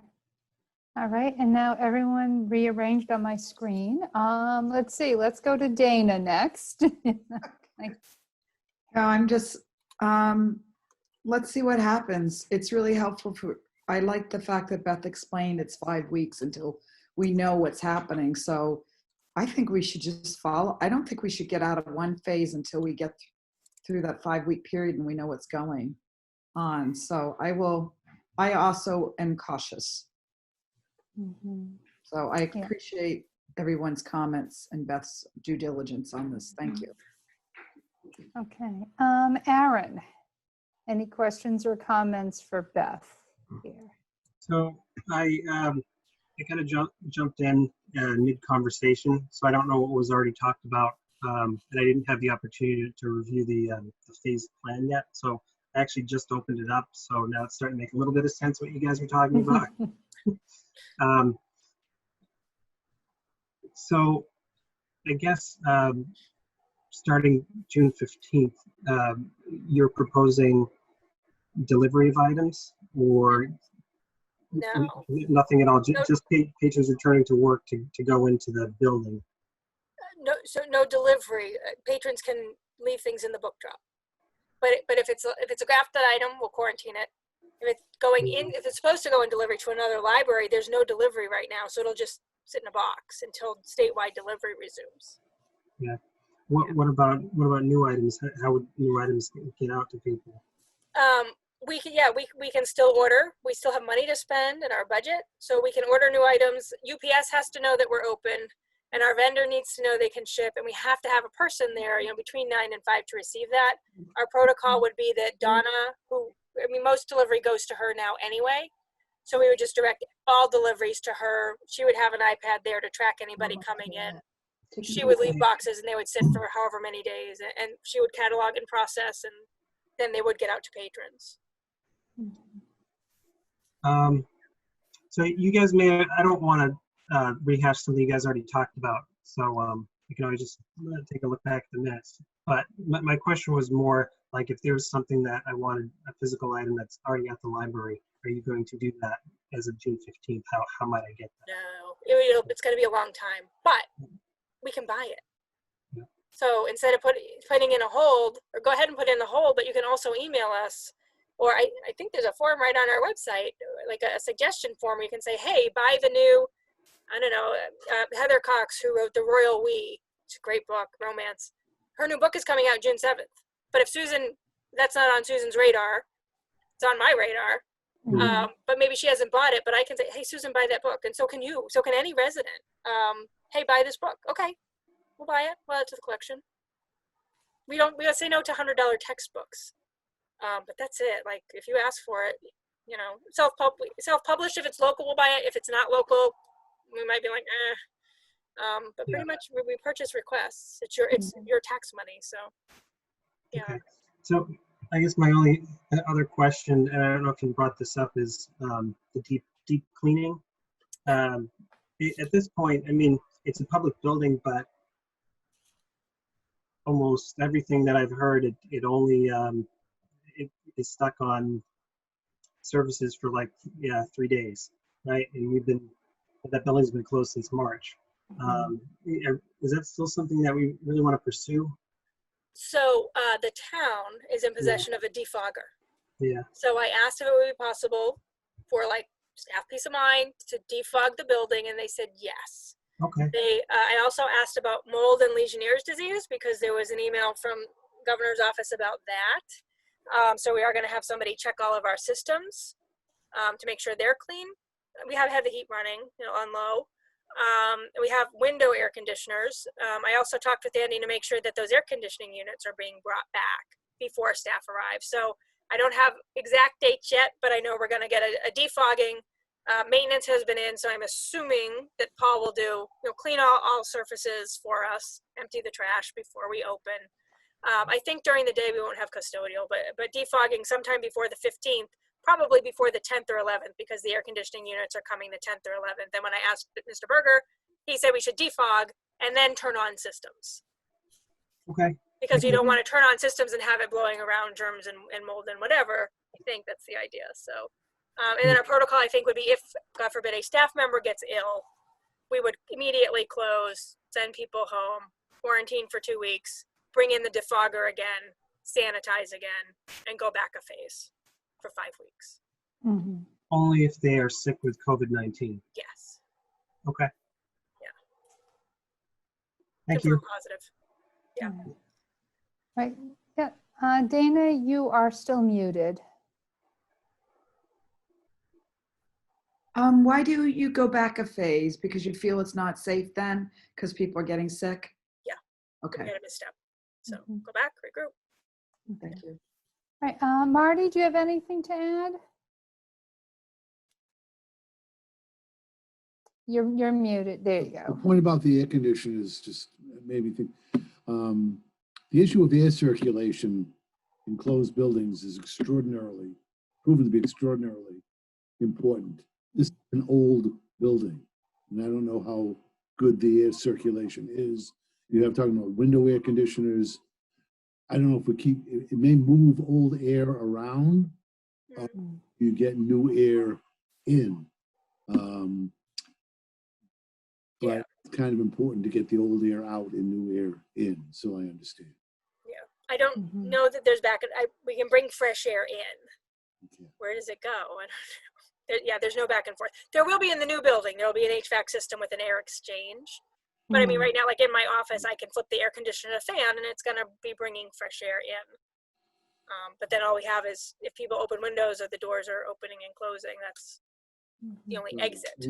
For air. Only so much anything can get into one space at any one time. So Mhm. there's new air coming in, there's old air going out. I will say, so I don't know how much you remember about the setup. In the sanctuary, there's windows that pull down a little bit. And then the air conditioning units, I think, were hosed out 2 windows. And then there's these classrooms in the fellowship space, kind of rimming, where we had 2 windows in the program room, 2 windows in the YA space, 2 in Donna's office. So it could be that we could have an air conditioner. Some of those spaces with 2 windows, we can have an air conditioner pulling air in and a fan facing out to blow air out. That would be a purchase I would have to make. I can afford it out of the current budget. I'm So just- are you getting those same big, you know what I mean? It's the With, only like, solution. Yeah, okay, yeah, But they are loud. There won't be patrons, so right, like, so, you know, it'll just be odd. We'll be shouting at each other over the noise as opposed to not able to hear patrons or not aware if something, you know, mhm, is happening in the stacks or in another room. right, It's only one more summer. yes, yes it is, so, all right. Well, wonderful, I'd say, you know, you have our support, whatever is needed, and, you know, if you need us to do anything, please reach out. I do want to You say know. that my other directors do not have the same level of support that I do from their board or from their administrator, and I'm really lucky and fortunate in Grafton that I feel like I do have both. So thank you, and thank Tim. Who Thank you. We will. Thank you. Thank you, Beth, for telling us. All right. Yes, so, all right, next we have walkabout, and you said you had something to say about that. Yeah. I hope it's good. Well, Beth Patch was back in the building and Yeah. said, you still have a leak in the adult stacks in the sanctuary. And I went, what? There's no water. What are you talking about? We had a bucket for a while and the Yeah. skylight was leaking and they came and capped the skylight. Mm-hmm. And I guess I thought that somebody had also looked at the leak in the stacks at the same time, but apparently not. So Beth Patch was in and did her own walkabout and went and took and sent pictures and said, now you have plaster that's starting to come away from the ceiling in the sanctuary from dampness and from a leak. So I sent it out again to the town and Andy and Bob and Tim and said, I need help with this. We have a leak. So today, somebody, I think from Rockwell, came and climbed around on the roof and found what the problem was. And we're going to be submitting a quote. I think that the realtor, or the guy who's acting as realtor for the church, needs to get that quote and say yes. And then we make the repair and then deduct it from the rent that we owe. Mm-hmm. So Okay. I'm assuming that he will want to fix it, but I don't know if he'll push for 3 quotes, but we want to get that taken care of also before staff come back. Yeah, because I do remember a bucket back there. Yeah, not on the stage. Is this the same one? No, this isn't on the stage area or the pulpit. This is, let's see if I can pull up the picture. I'm sharing my screen, right? Am I sharing my screen? Not yet. Let me find it and then I'll show you the picture. Okay. All right. There it is. Okay. Share screen. So it's here. So down here, this is where the staff sit, and this is the end of the fiction and beginning of the nonfiction. The plaster is peeling away up here, and then there was a bucket in this aisle. And this is just another view of it, kind of coming around. If you were down by the red doors of the sanctuary and looking up, this is what you would see. And Andy sent me a detailed note today about it was this and that and the flashing, and yeah, so they're taking care of it. All right. Well, that's good to know. Yeah, everything else, as far as I know, is okay. So I've been going about every 2 weeks and taking a walk around the inside and a walk around the outside and just seeing if I notice anything. But I hadn't looked up and I didn't notice this, which is why it's so important to have a fresh pair of eyes come in and be looking up and crawling down and looking for these kinds of things. Right. Okay. All right. Taken care of. Let's see. Why don't we mix it up here? Why don't we start with Aaron? Any questions about the walkabout or comments? Nope, I don't believe so. Did you guys address a couple items that I had on my list? One was about parking. Yes. Okay. Yes, we did. Yep. Yeah. I saw your email. I will reach out to the gentleman. Marty suggested we could consider a formal agreement. I said I'll ask if the town wants to or if they think it's necessary. We just had a handshake and cookies agreement with Trek Stop that we gave him the list of who was available, who could park, and their cell phone numbers and license plates. And he said, fine, park only here. And staff complied and we didn't have any problems. Yep. Yeah, and the light has been fixed outside of the building. Yep, I did see that the last time I went by there. Thank you. Okay, very good. Nope, nothing else for the walkabout. All right. Dana, any questions or comments? No, I'm okay. All right. Doug? All Nope. set? All right. Marty? Just very quickly, and only because I'm new to the board. The lease that you have calls for who's to be responsible. We're responsible for ordinary repairs and maintenance. The church is responsible for structural repairs and maintenance. I think that's what it is. I Sort of be can send you standard. a copy if you want to read it, but it's already been signed by Board of Selectmen. My recommendation when I first read it was that the tenant was not responsible for, like, if the toilet breaks, like we're responsible if a patron kicks in the wall, but why would we have to pay up front to, I don't know. I didn't agree with what they wrote, but it's all a function of extended. negotiation often. Okay. Mhm. Yeah. Yep. All right, thank you. And Daniela. No other comments. Okay. Next on the agenda, we have a policy review, the pandemic policy. I have that somewhere. Yeah.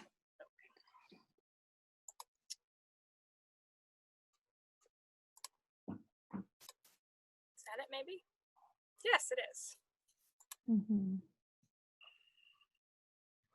Oh, it wants me to sign it. Sorry, Right, yes. it's coming. Mhm. So I hadn't looked at this again. I think there was a request to make an adjustment that I hadn't made, but I'm totally in agreement with. I feel like if it's a document the trustees are happy with at this point, then it should go to Ginny Creamer, our legal counsel, to make sure that everything that we put in here is in alignment with town policy and bylaw and state law and all of that. And then when she says, yeah, it's good, or tweak this wording, then we should vote on it. So that would be my recommendation. Yeah. All right. I don't know if you can see the changes. I think one of the big concerns was that issue around if there were going to be any staffing changes or challenges regarding any epidemic or pandemic, that should be in line with town policy as well. But I think having it sent to legal counsel helps with that as well. Yeah.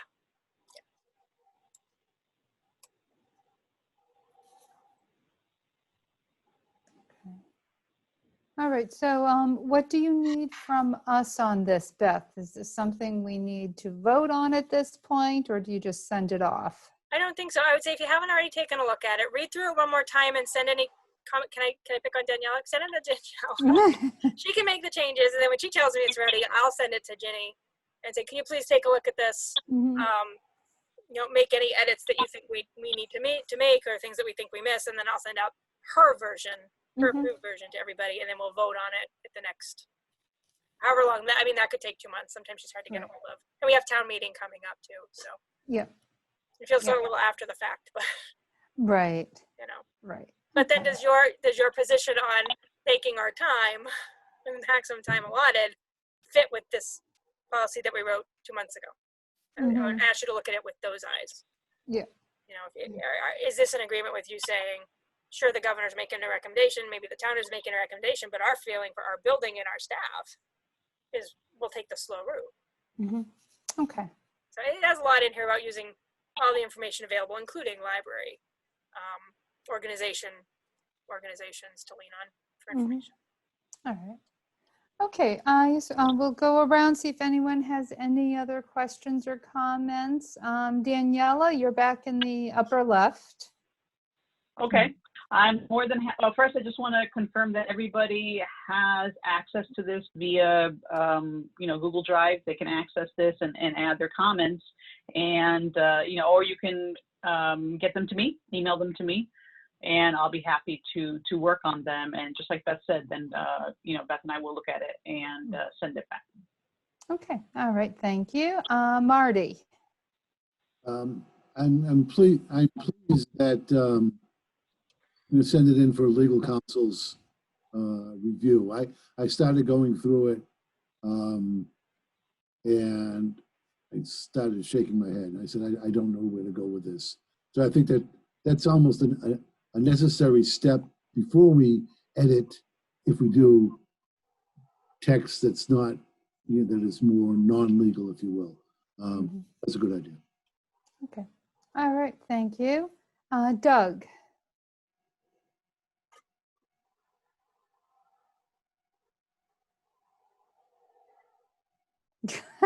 You're looking for the unmute button. I'm There you hitting my go. You space found bar and it. my other screen is going crazy.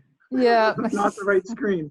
No, I'm good. I think it's good to send this on to the legal counsel, and I will take a quick look at it on Google Drive too. Okay. All right. Thank But I had you. looked at it last month. All right. Dana? I think I'm okay with it. Mhm. Okay. All right, We'll get to thank look you. at it one quickly, right? Yep. Okay. And Aaron, any questions or comments? No, I think, before we send it to legal counsel that, all of us take one last look at it and send them to Daniela. It'll be fine. Mhm. Okay. Sounds good. So, Daniela, I don't know if you have the official link to the Google Drive there. Maybe if you just want to send that out to everyone on the trustees there for one last look. Will do. All right, thank Yep. you. Next on our list, we have the fine-free library. And I know this was also brought up, you sent out that email about the finance committee meeting. I think that was next Monday at like 8:15 in the evening. So, and I believe Aaron had just asked like if this is the time to bring up the fine-free library, and you're nodding your head. So I mean, I'm taking that answer Yeah, I as a think yes. that's our hearing. Our hearing is at 8:15 next Monday night. Yes, 8:15 next Monday. Okay. Okay, so is that a good time to bring up the fine-free library as part of that whole thing? As part of the budget? We sent them a letter, right? They're aware that we were asking for it? Yeah, I they, believe so. they have a letter. I got a response from, I think Susan? maybe 2 people on the finance committee. But I think, right, if this is our only opportunity to meet with them, then sure. I'll be prepared to talk to them about it, so long as they are prepared to hear about it and don't have other things in mind, because I don't want to confuse the issue or leave people with a sour taste in their mouth because they were blindsided by that, but they're not. I mean, we sent them the letter, and I think it's perfectly reasonable to also bring that up as well. I don't know if we can give them a heads up. Right. Does anyone know if it's about $7,000 a year from fines on average, Beth? Is that included in this year's budget number as income? I don't know. I could ask the town accountant if that was put into the FY 21 proposal. Yeah, that I think would be interesting to know if it was included. All right. But I know I'll be there for that meeting. Aaron, I believe you said you were going to be able to make it as well. So, all right. And then Beth, I'm sure there'll be, or has it already been sent, the Zoom link? So I think that they sent an email today asking, I know it's short notice, but can you make it? And I said, yes. Actually, Tim asked all department heads to attend the whole hearing that day. So I already had it in my calendar. But I presume that they probably sent the agenda sometime today. I don't know if it's up on the town. It's got to be up on the town website. But I'm waiting for a direct link or for it to be posted to the agenda. They need to do it 48 hours in advance. So okay. I haven't looked since 1 o'clock today or so. Let's see if All right. All right. So I'll share it as soon as I get it. You can also you go to the town website, grafton-ma.gov. On the left menu, there's a thing that says sign up for email alerts or alerts for important news. And when you follow that link, you can pick any board and committee and check it off and put in your email, and it will send you the agenda and the minutes when they get posted. So you can be doing that actually for trustees. One thing I've noticed when you get that agenda, it's just a link to the town website. They're in PDF format, and it is not a clickable link, and you can't copy and paste it. It's really frustrating. I haven't gotten any of them to actually work. I have to hand type the whole thing. So I will try to be conscious and send it out and test it. I'm sure it works before. All right. Before I hit Okay. Thank you for that. So we'll go around, see if there's any comments or questions. Daniela?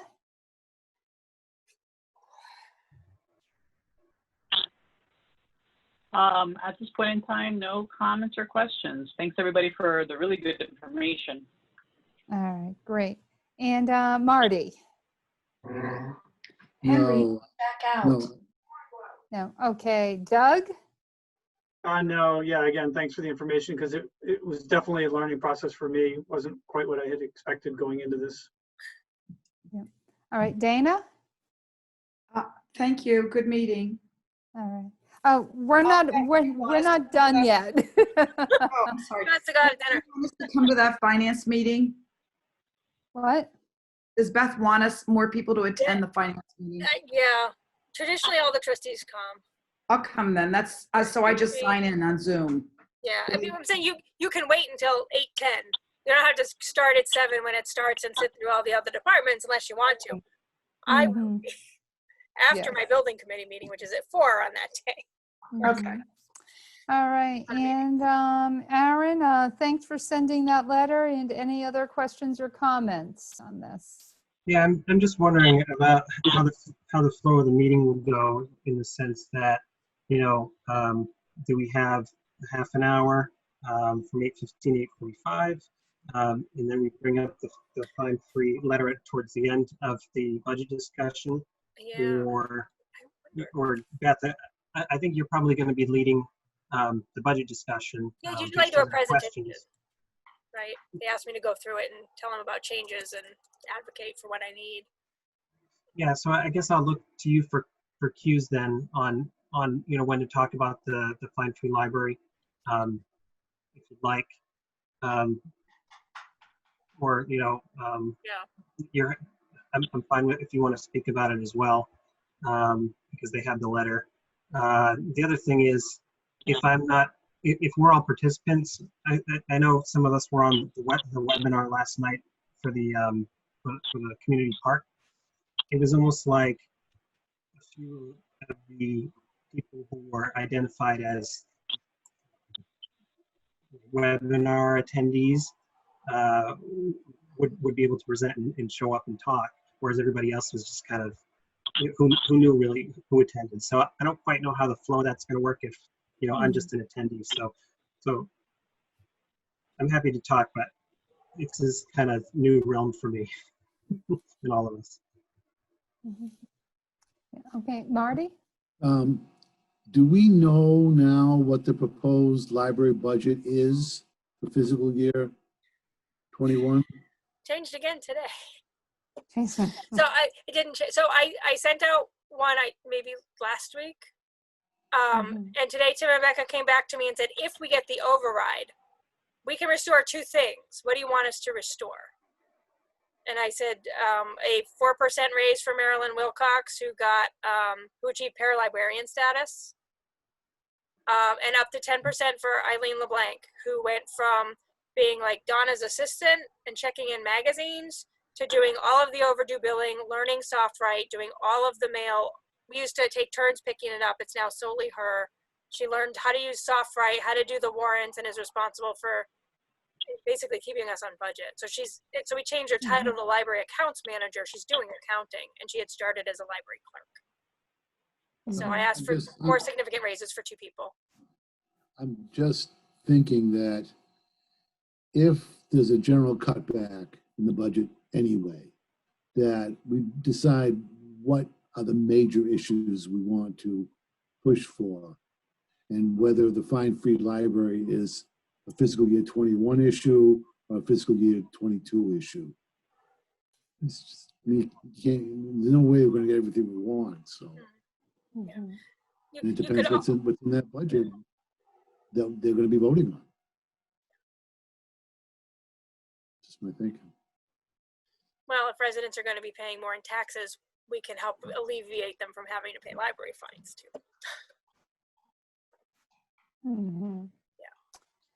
Right, and from a practical get it. perspective, I mean, chances are we're not going to be collecting any fines for a while. So we traditionally do food for fines every summer, and this year we're not going to take physical items. Right. But we can suggest people make a donation to the food bank, and if we're I don't know yet if we're offering points for that like we have in the past for summer reading. Send us a picture of your check to the Grafton Food Bank, and we'll waive your fines. So I'm assuming Yeah. we're not having a fines through like August 30th anyway. I guess, one of the things I've said as I brought this request forward every year is it's only, $6,000, $7,000, $8,000, whatever. I will cut if I need to. If the selling point is that you need that money, I will reduce my budget by that amount. I don't want to have to. I don't think I should have to.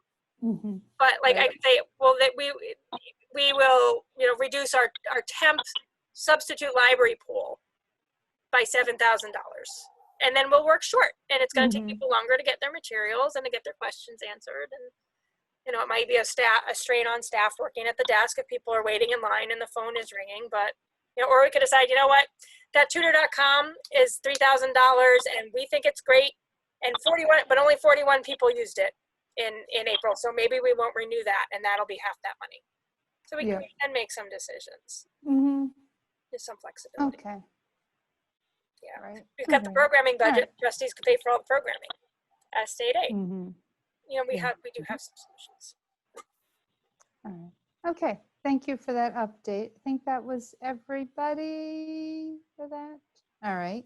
The final thing here, the director's report with your overview, your statistics, and your staff report.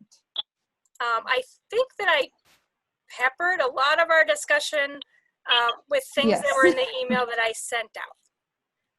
Mhm. But I do want to give some credit, because I'm wondering what Arlington librarians are doing, right? I live in Arlington. What are they doing? Well, library's closed. So our staff are working from home, answering reference questions, helping patrons remotely with technology, continuing their own professional development, and then sharing that out with their peers. Some have been doing some volunteering. They might be tutoring and using library materials. Some are sewing masks. I have mandated that they all do some kind of daily self-care practice of their choosing. And for some of them, that's meant they go on Hoopla and get familiar with that database, and they're listening to meditation tapes or yoga. Or they might be downloading ebooks on meditation or yoga from Overdrive. They're taking webinars on self-care. They might just be walking. So they're working at a slightly reduced capacity for their own sanity. Because I have to tell you, I've had 4 Zoom meetings in a row, 3 or 4 days this week, and I canceled my staff meeting today because I said I love you all, but I can't be on the computer all day again. I just can't. We can't. So we're doing a lot though. Sarah, Allison, and Heidi are planning a virtual summer reading program. Cindy and her son Graham moved D&D, Dungeons and Dragons, online via Discord, and we're doing some kind of an online program for D&D, which was the thing that teens went to on Friday night. I haven't seen numbers yet. Allison has done a ton of social media posts, and she created online versions of a lot of games that we have for circulation. So she's promoting the collection and finding these fun, engaging things for patrons to do, mostly via Facebook events. Published a bunch of newsletters. Allie, our newest hire, has made a bunch of readers advisory read-alike videos that we posted to YouTube. And we received over 1,000 hits on those videos. They're really popular. One author, read-alikes for, I think it was Joan Nesbitt, got 100 views. It's amazing. And then you can go and check out ebooks. That ebook by that author isn't available, but here's 5 other authors who write in similar fashion who you can try. I don't know if you saw Beth Patch's slideshow. She set the walrus and the carpenter to a PowerPoint where she recorded it and put in some images. So those are sort of the virtual programs that we're doing. Jan Parisi began doing By the People, which is the Library of Congress's project to transcribe handwritten primary source documents. And then she's also sharing library resources with the public in a bunch of ways. Both her and Cindy have sewn a ton of masks. I think Cindy Zariello is up to 400 masks, some of which have gone back to library staff, as well as to local first responders and healthcare workers. Sarah and Jen have been doing their Babysit Storytime, not live because of publisher restrictions, but recording and available privately for a limited time on YouTube to their regular registered participants. We have Mr. Kim.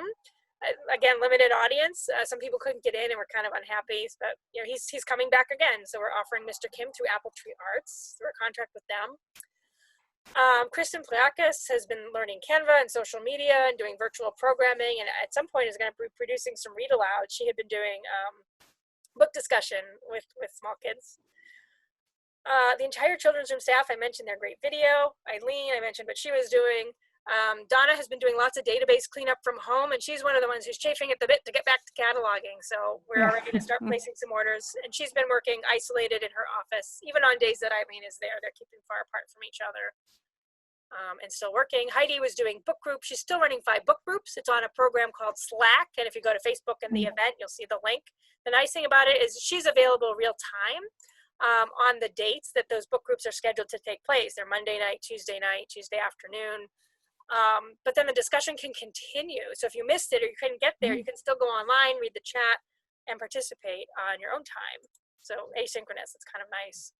Susan has kept up with the Overdrive purchasing. We added 202 Overdrive items, video and audio books in April. And I mentioned the circulation was up 26% from March to April. We circulated over 3,000 items, which I'll have to go back and look and see if that's like a record high. I'm not sure. You know Susan what, is also, Beth? go ahead. Oh, I'm sorry, Beth.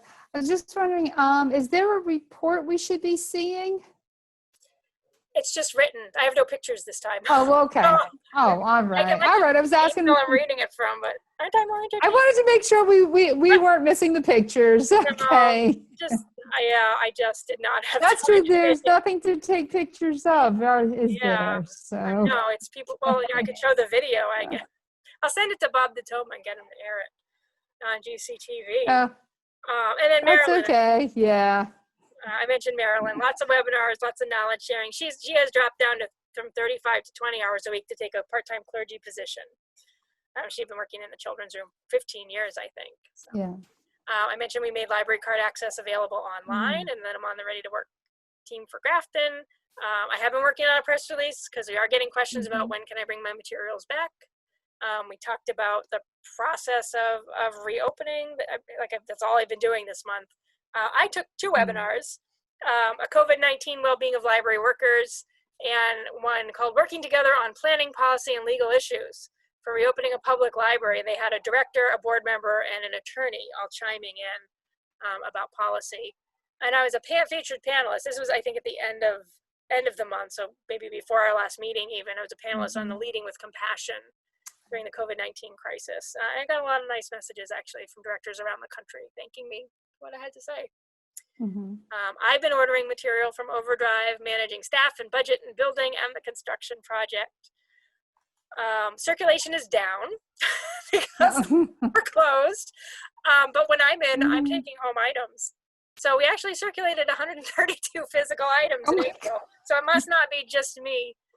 Like I said, Eileen and Donna have been in. So 2,000 items from Overdrive.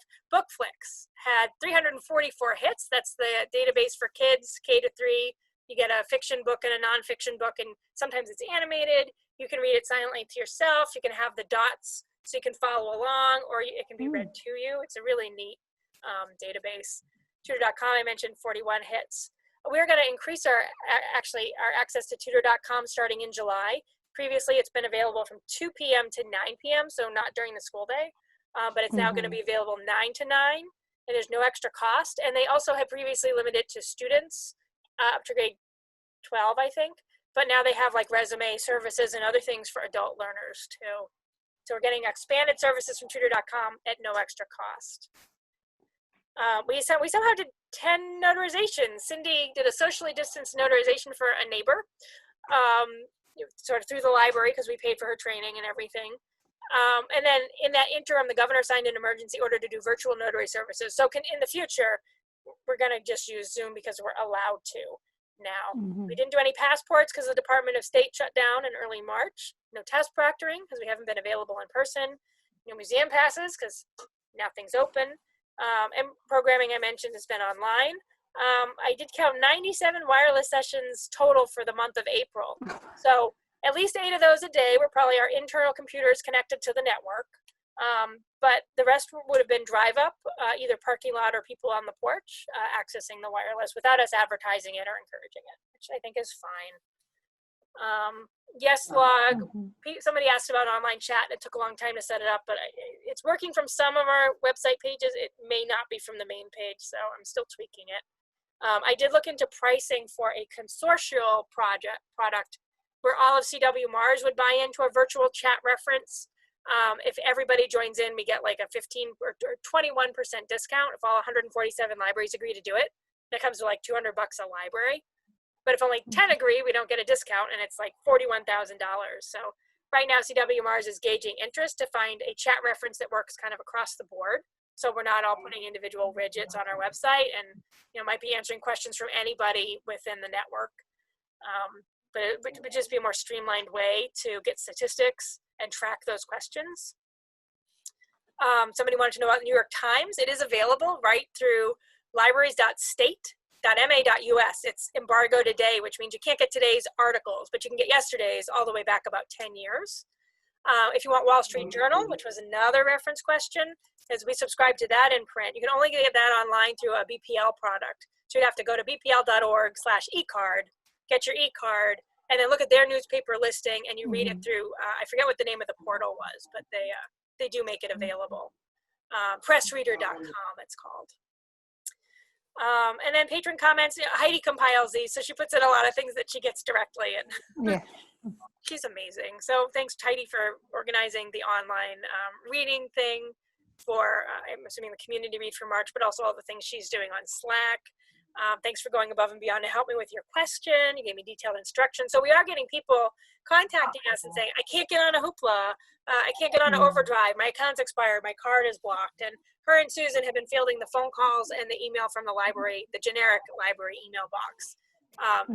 It's less than 24 hours usually turnaround for us to get an answer to somebody, which is phenomenal. Even on Facebook Messenger, I think it's a day and a half lag on Facebook, because we're not always checking that Facebook Messenger inbox. But they've been really great with giving patrons instruction and support. They can't do it one-on-one like we would have. I don't know that any of them have done Zoom, but I think there has been phone call as well as email direction. So they deserve a lot of credit. And then I did send, here's where I'll share, the library statistics, which I think I just went over all of them. But if you want the pretty picture, here it is. Yeah. 0 visitors. Thank you. 100 reference question, 2 digital cards. Circulation is, I'm just gonna scroll down. Oh, there we go. Total circulation for the year, this is for the year, 26,000 items. Looks like my 2019 number might be off. And lots of zeros. Can't wait for the edition to finish. Well, And thank you for the toddler story time twice. And we actually did 39 virtual programs. Stunning, I think. Yeah. Because it feels a little to me like, oh, we're not doing anything. I mean, I see other libraries they're bigger though. They have more resources, and I don't know. We're doing what we can, and open to feedback and suggestion all the time. So that's it. and I don't know. To me, it seems like you're doing a lot. And Doug? Well, yeah, thanks for putting it in the email too, all of that stuff. And yeah, so if there was some way to, I know the Facebook page is pretty active with events, but it would be great to put some of that stuff somewhere so that people can read about all the stuff that is going on that they might not be aware of. I don't know, is most of that stuff end up on Facebook? So what ends up on, I usually put the director report, when I remember, on the library website. So it shows up as a blog post, and the link to the statistics and the narrative. I don't always do the PowerPoint. I'll pull the notes out of my PowerPoint and put that as the blog post. We have a June 1st. Yeah, I wasn't thinking of the whole thing. Yeah, I wasn't thinking of the whole thing at once, but just like snippets of that either on our website or Facebook so that people know what's going on. Okay. If you do Facebook posts, then we can share them too, and that we can get other people to see them. Okay. Sure. Thanks.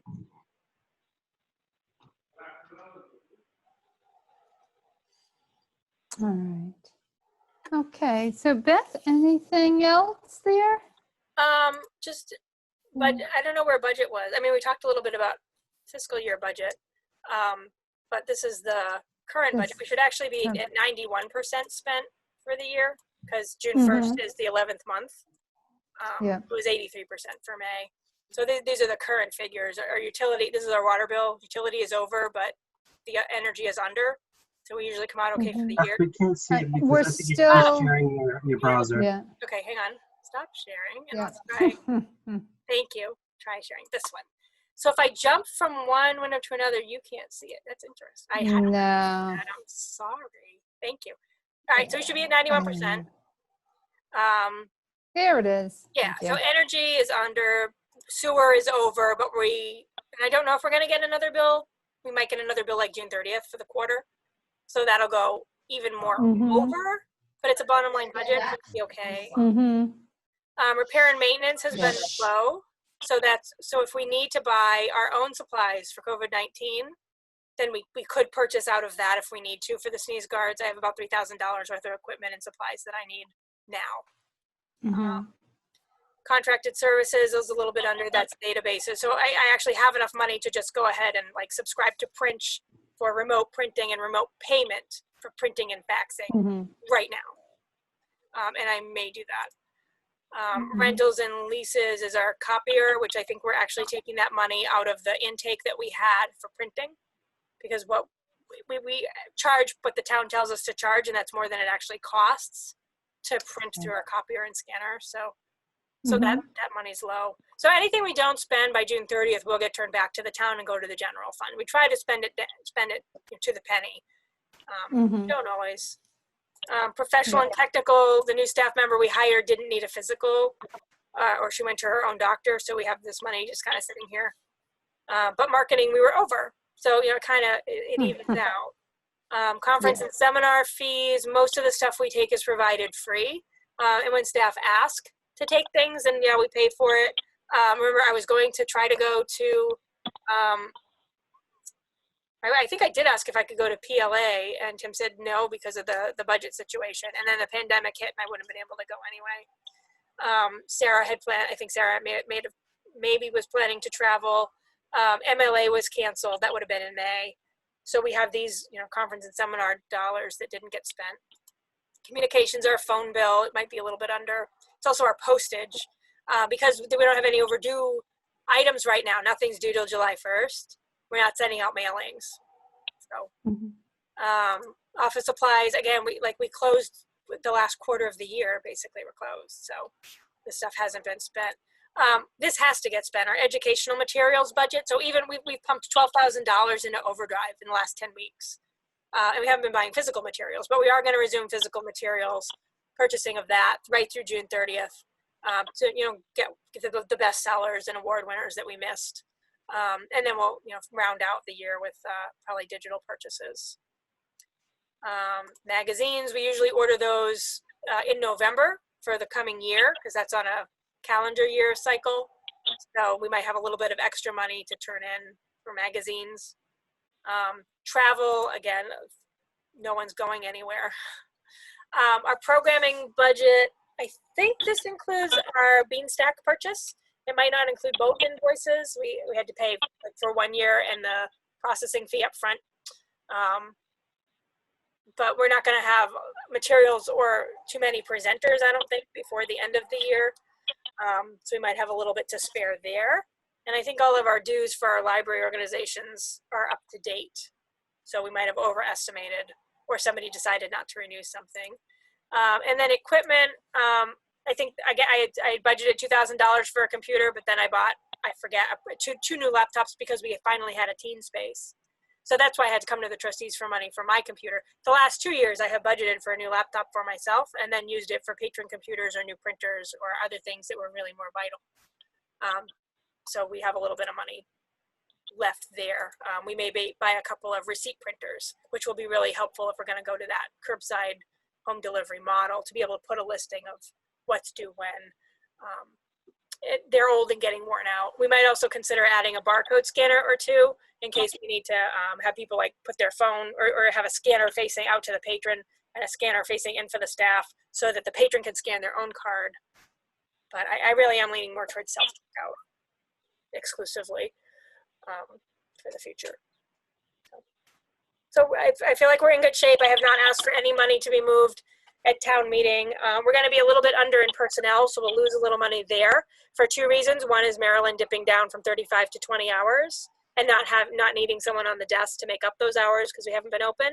And then we budgeted for temps, but they cover the desk too. So So we'll be under a little bit there and be turning that back to the town. Questions about the budget? All right, so why don't we go around? The last item on the agenda was citizens input. I don't see anybody. So I guess we'll go around one final time. Any questions for Beth about her director's report, the budget, or anything else from this meeting? Let's see, we'll start on the bottom row. Aaron, yep, we'll start with Just throw you. my hand up, sure. So I heard you briefly mention the laptop. Did you guys discuss that yet? Okay. Yes, and we were able to vote on that with the increased rate once we had a quorum. So Beth is actually going to order that now after us talking about it for a year.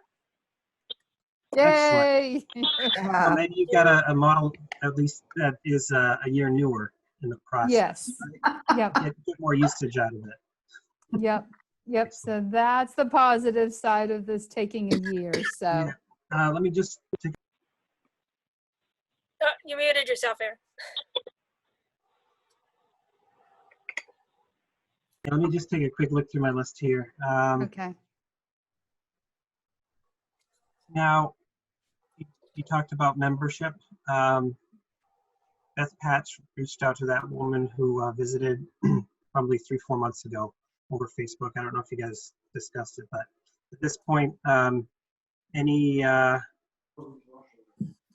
other candidates, I guess, to fill that additional position? I haven't heard any. I mean, we're not interacting with people, so unless, do we still have that vacancy posted on the website that that Martin saw?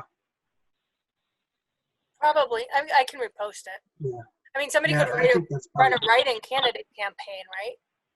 Yeah. Well- Well, no, actually, Okay. because it's only the way it works now. There's 2 openings. There's 2 available seats. So Martina's seat is not technically up for re-election. So Okay. so it needs to be appointed. We can work on that. I just keep reminding us. Is that a one year appointment? I don't know how long of an appointment it is, but at least, you know, I think the most difficult part is just to try to find somebody who Okay. would like Yeah. to join. I'll think about it. I'm sorry I haven't thought about it. I will.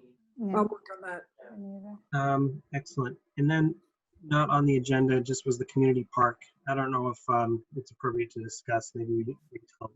Well, I don't think we can really wait till the next meeting because the town vote's coming up, right? So, Yeah. does everybody agree that even though it's not on the agenda, we can still discuss it? Yeah, I believe so. Yeah.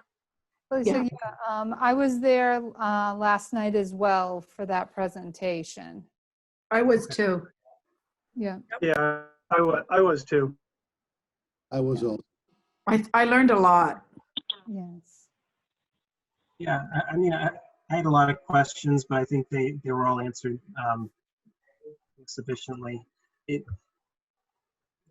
My only concern was really we're losing that parking, that dirt lot that was kind of used as library overflow parking, but it was really kind of used as town parking as well. And Andy mentioned that the lot's going to be, you know, twice as big. I think that's going to attract more people who don't have library business parking there, which you know, I guess is something that we'll have to kind of cross that bridge when we come to it. But also having a community park is going to kind of exacerbate that situation. And I think it's going to become the new norm that the library lot is the biggest lot around the common. It's just going to become, you know, used for not library business. I think across the street, the Grafton Inn kind of has the same problem. You know, especially for the big events, people just want to park there, and they can't have people come in the restaurant because they can't find parking. So I don't know. I don't think that's a community park problem, I guess. It's just that this was gonna happen anyways. And I support the community park project. I think it's a really great, there's a lot of good energy and synergy for that project in the library. And you really don't have any playgrounds that are ADA compliant in Grafton. The whole community can use. So everything was, I like everything that I heard, and I support that project. So.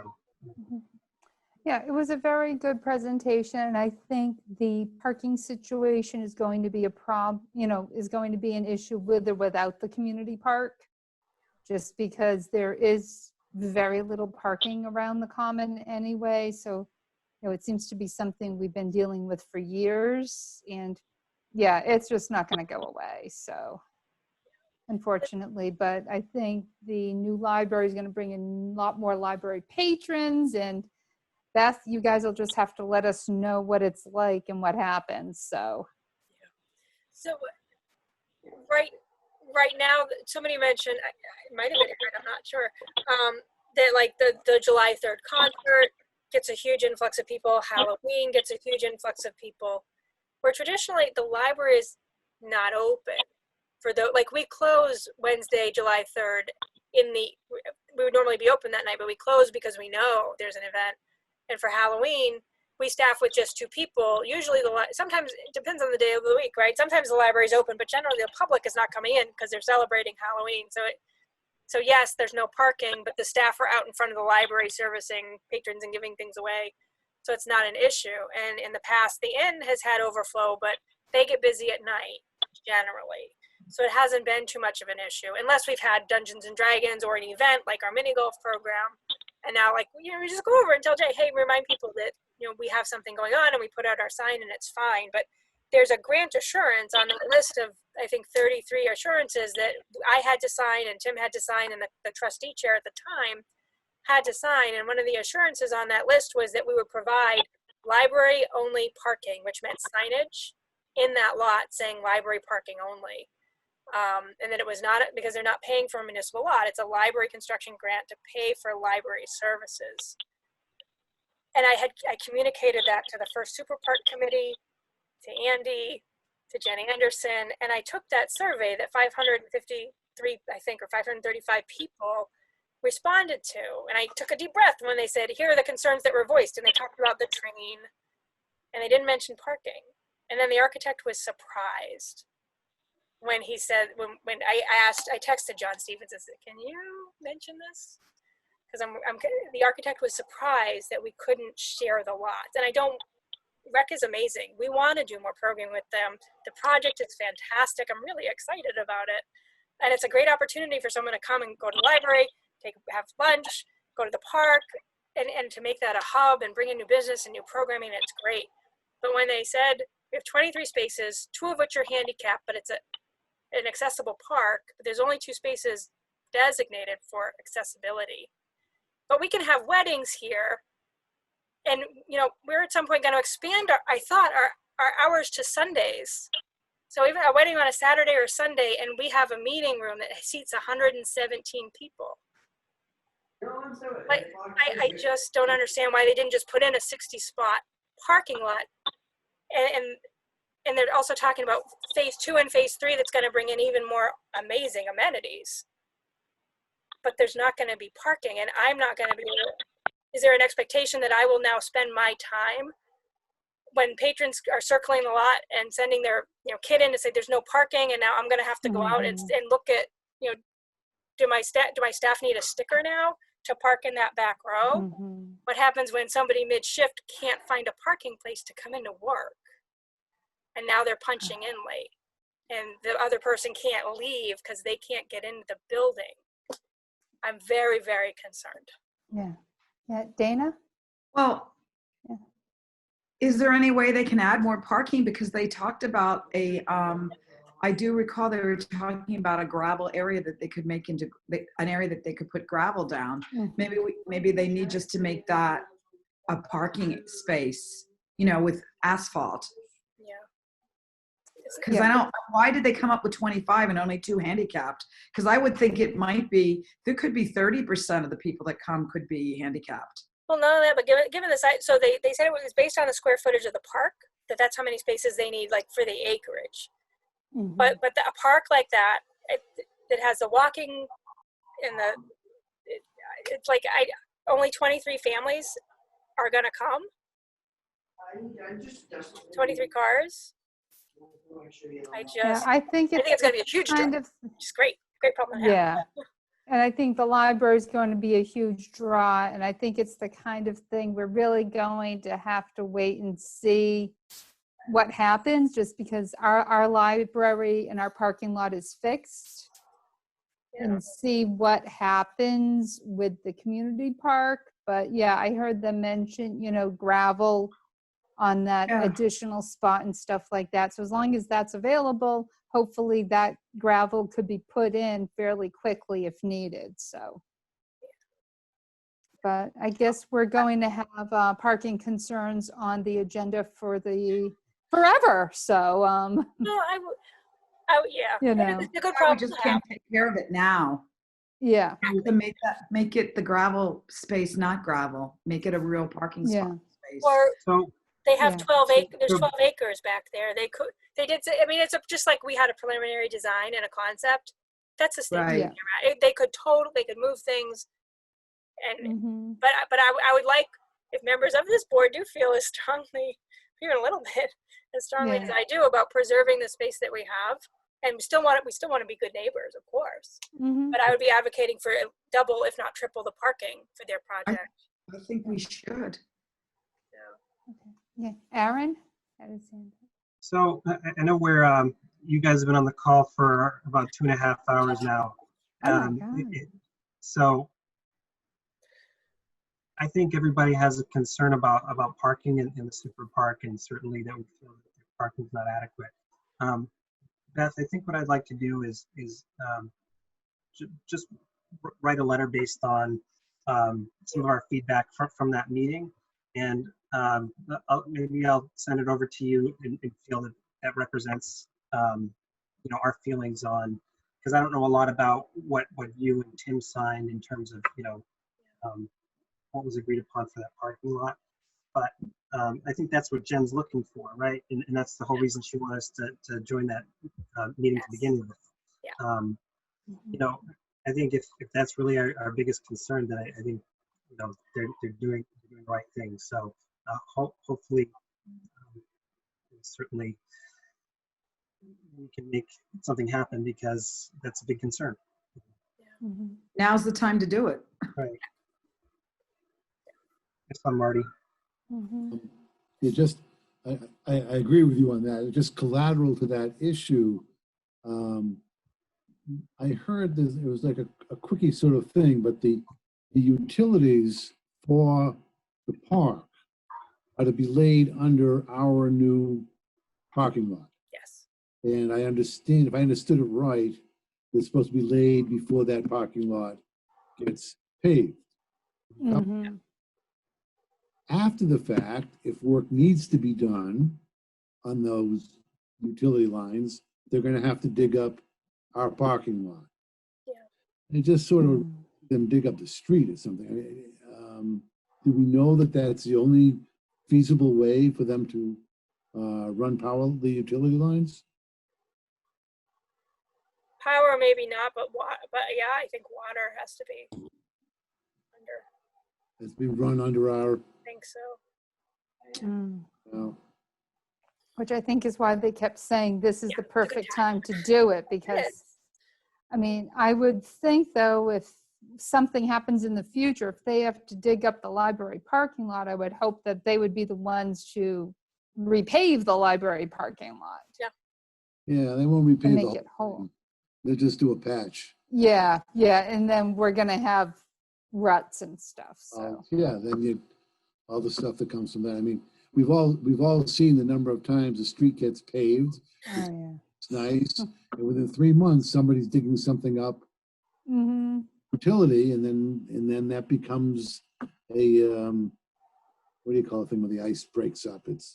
Breaks up the road. Yeah, ice heaves. Frost heaves? Frost heaves. That's Frosty. easy. That's it, Yeah. thank you. So anyway, that was my observation, but the Mhm. issue of the parking space generally, the 23 plus spaces, the gentleman presenting said that it was just sort of a rule of thumb for that many spaces for that much space, and apparently they do a lot of these town playground type of things.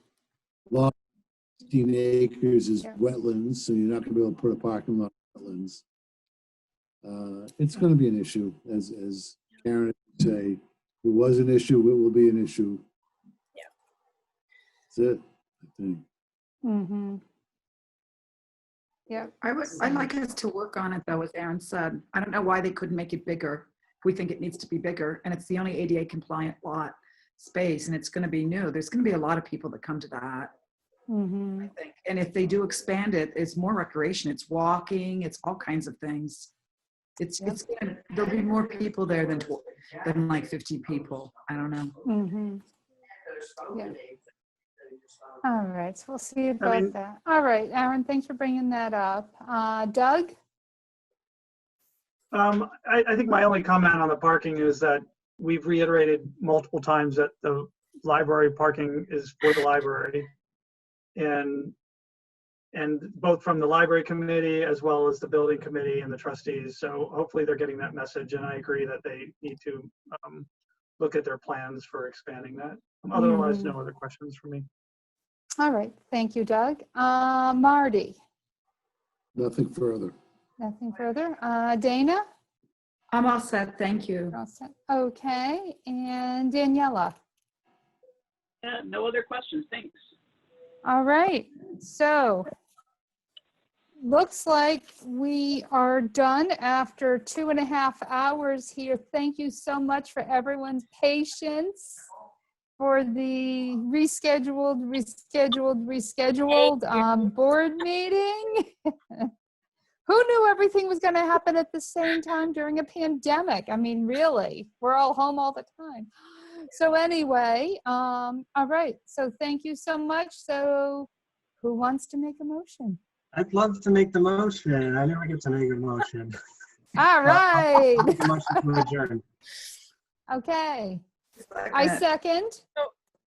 All right. All those in favor? Aye. Bye. Aye. All right. All right. Wait a minute. I got to go around. Daniela,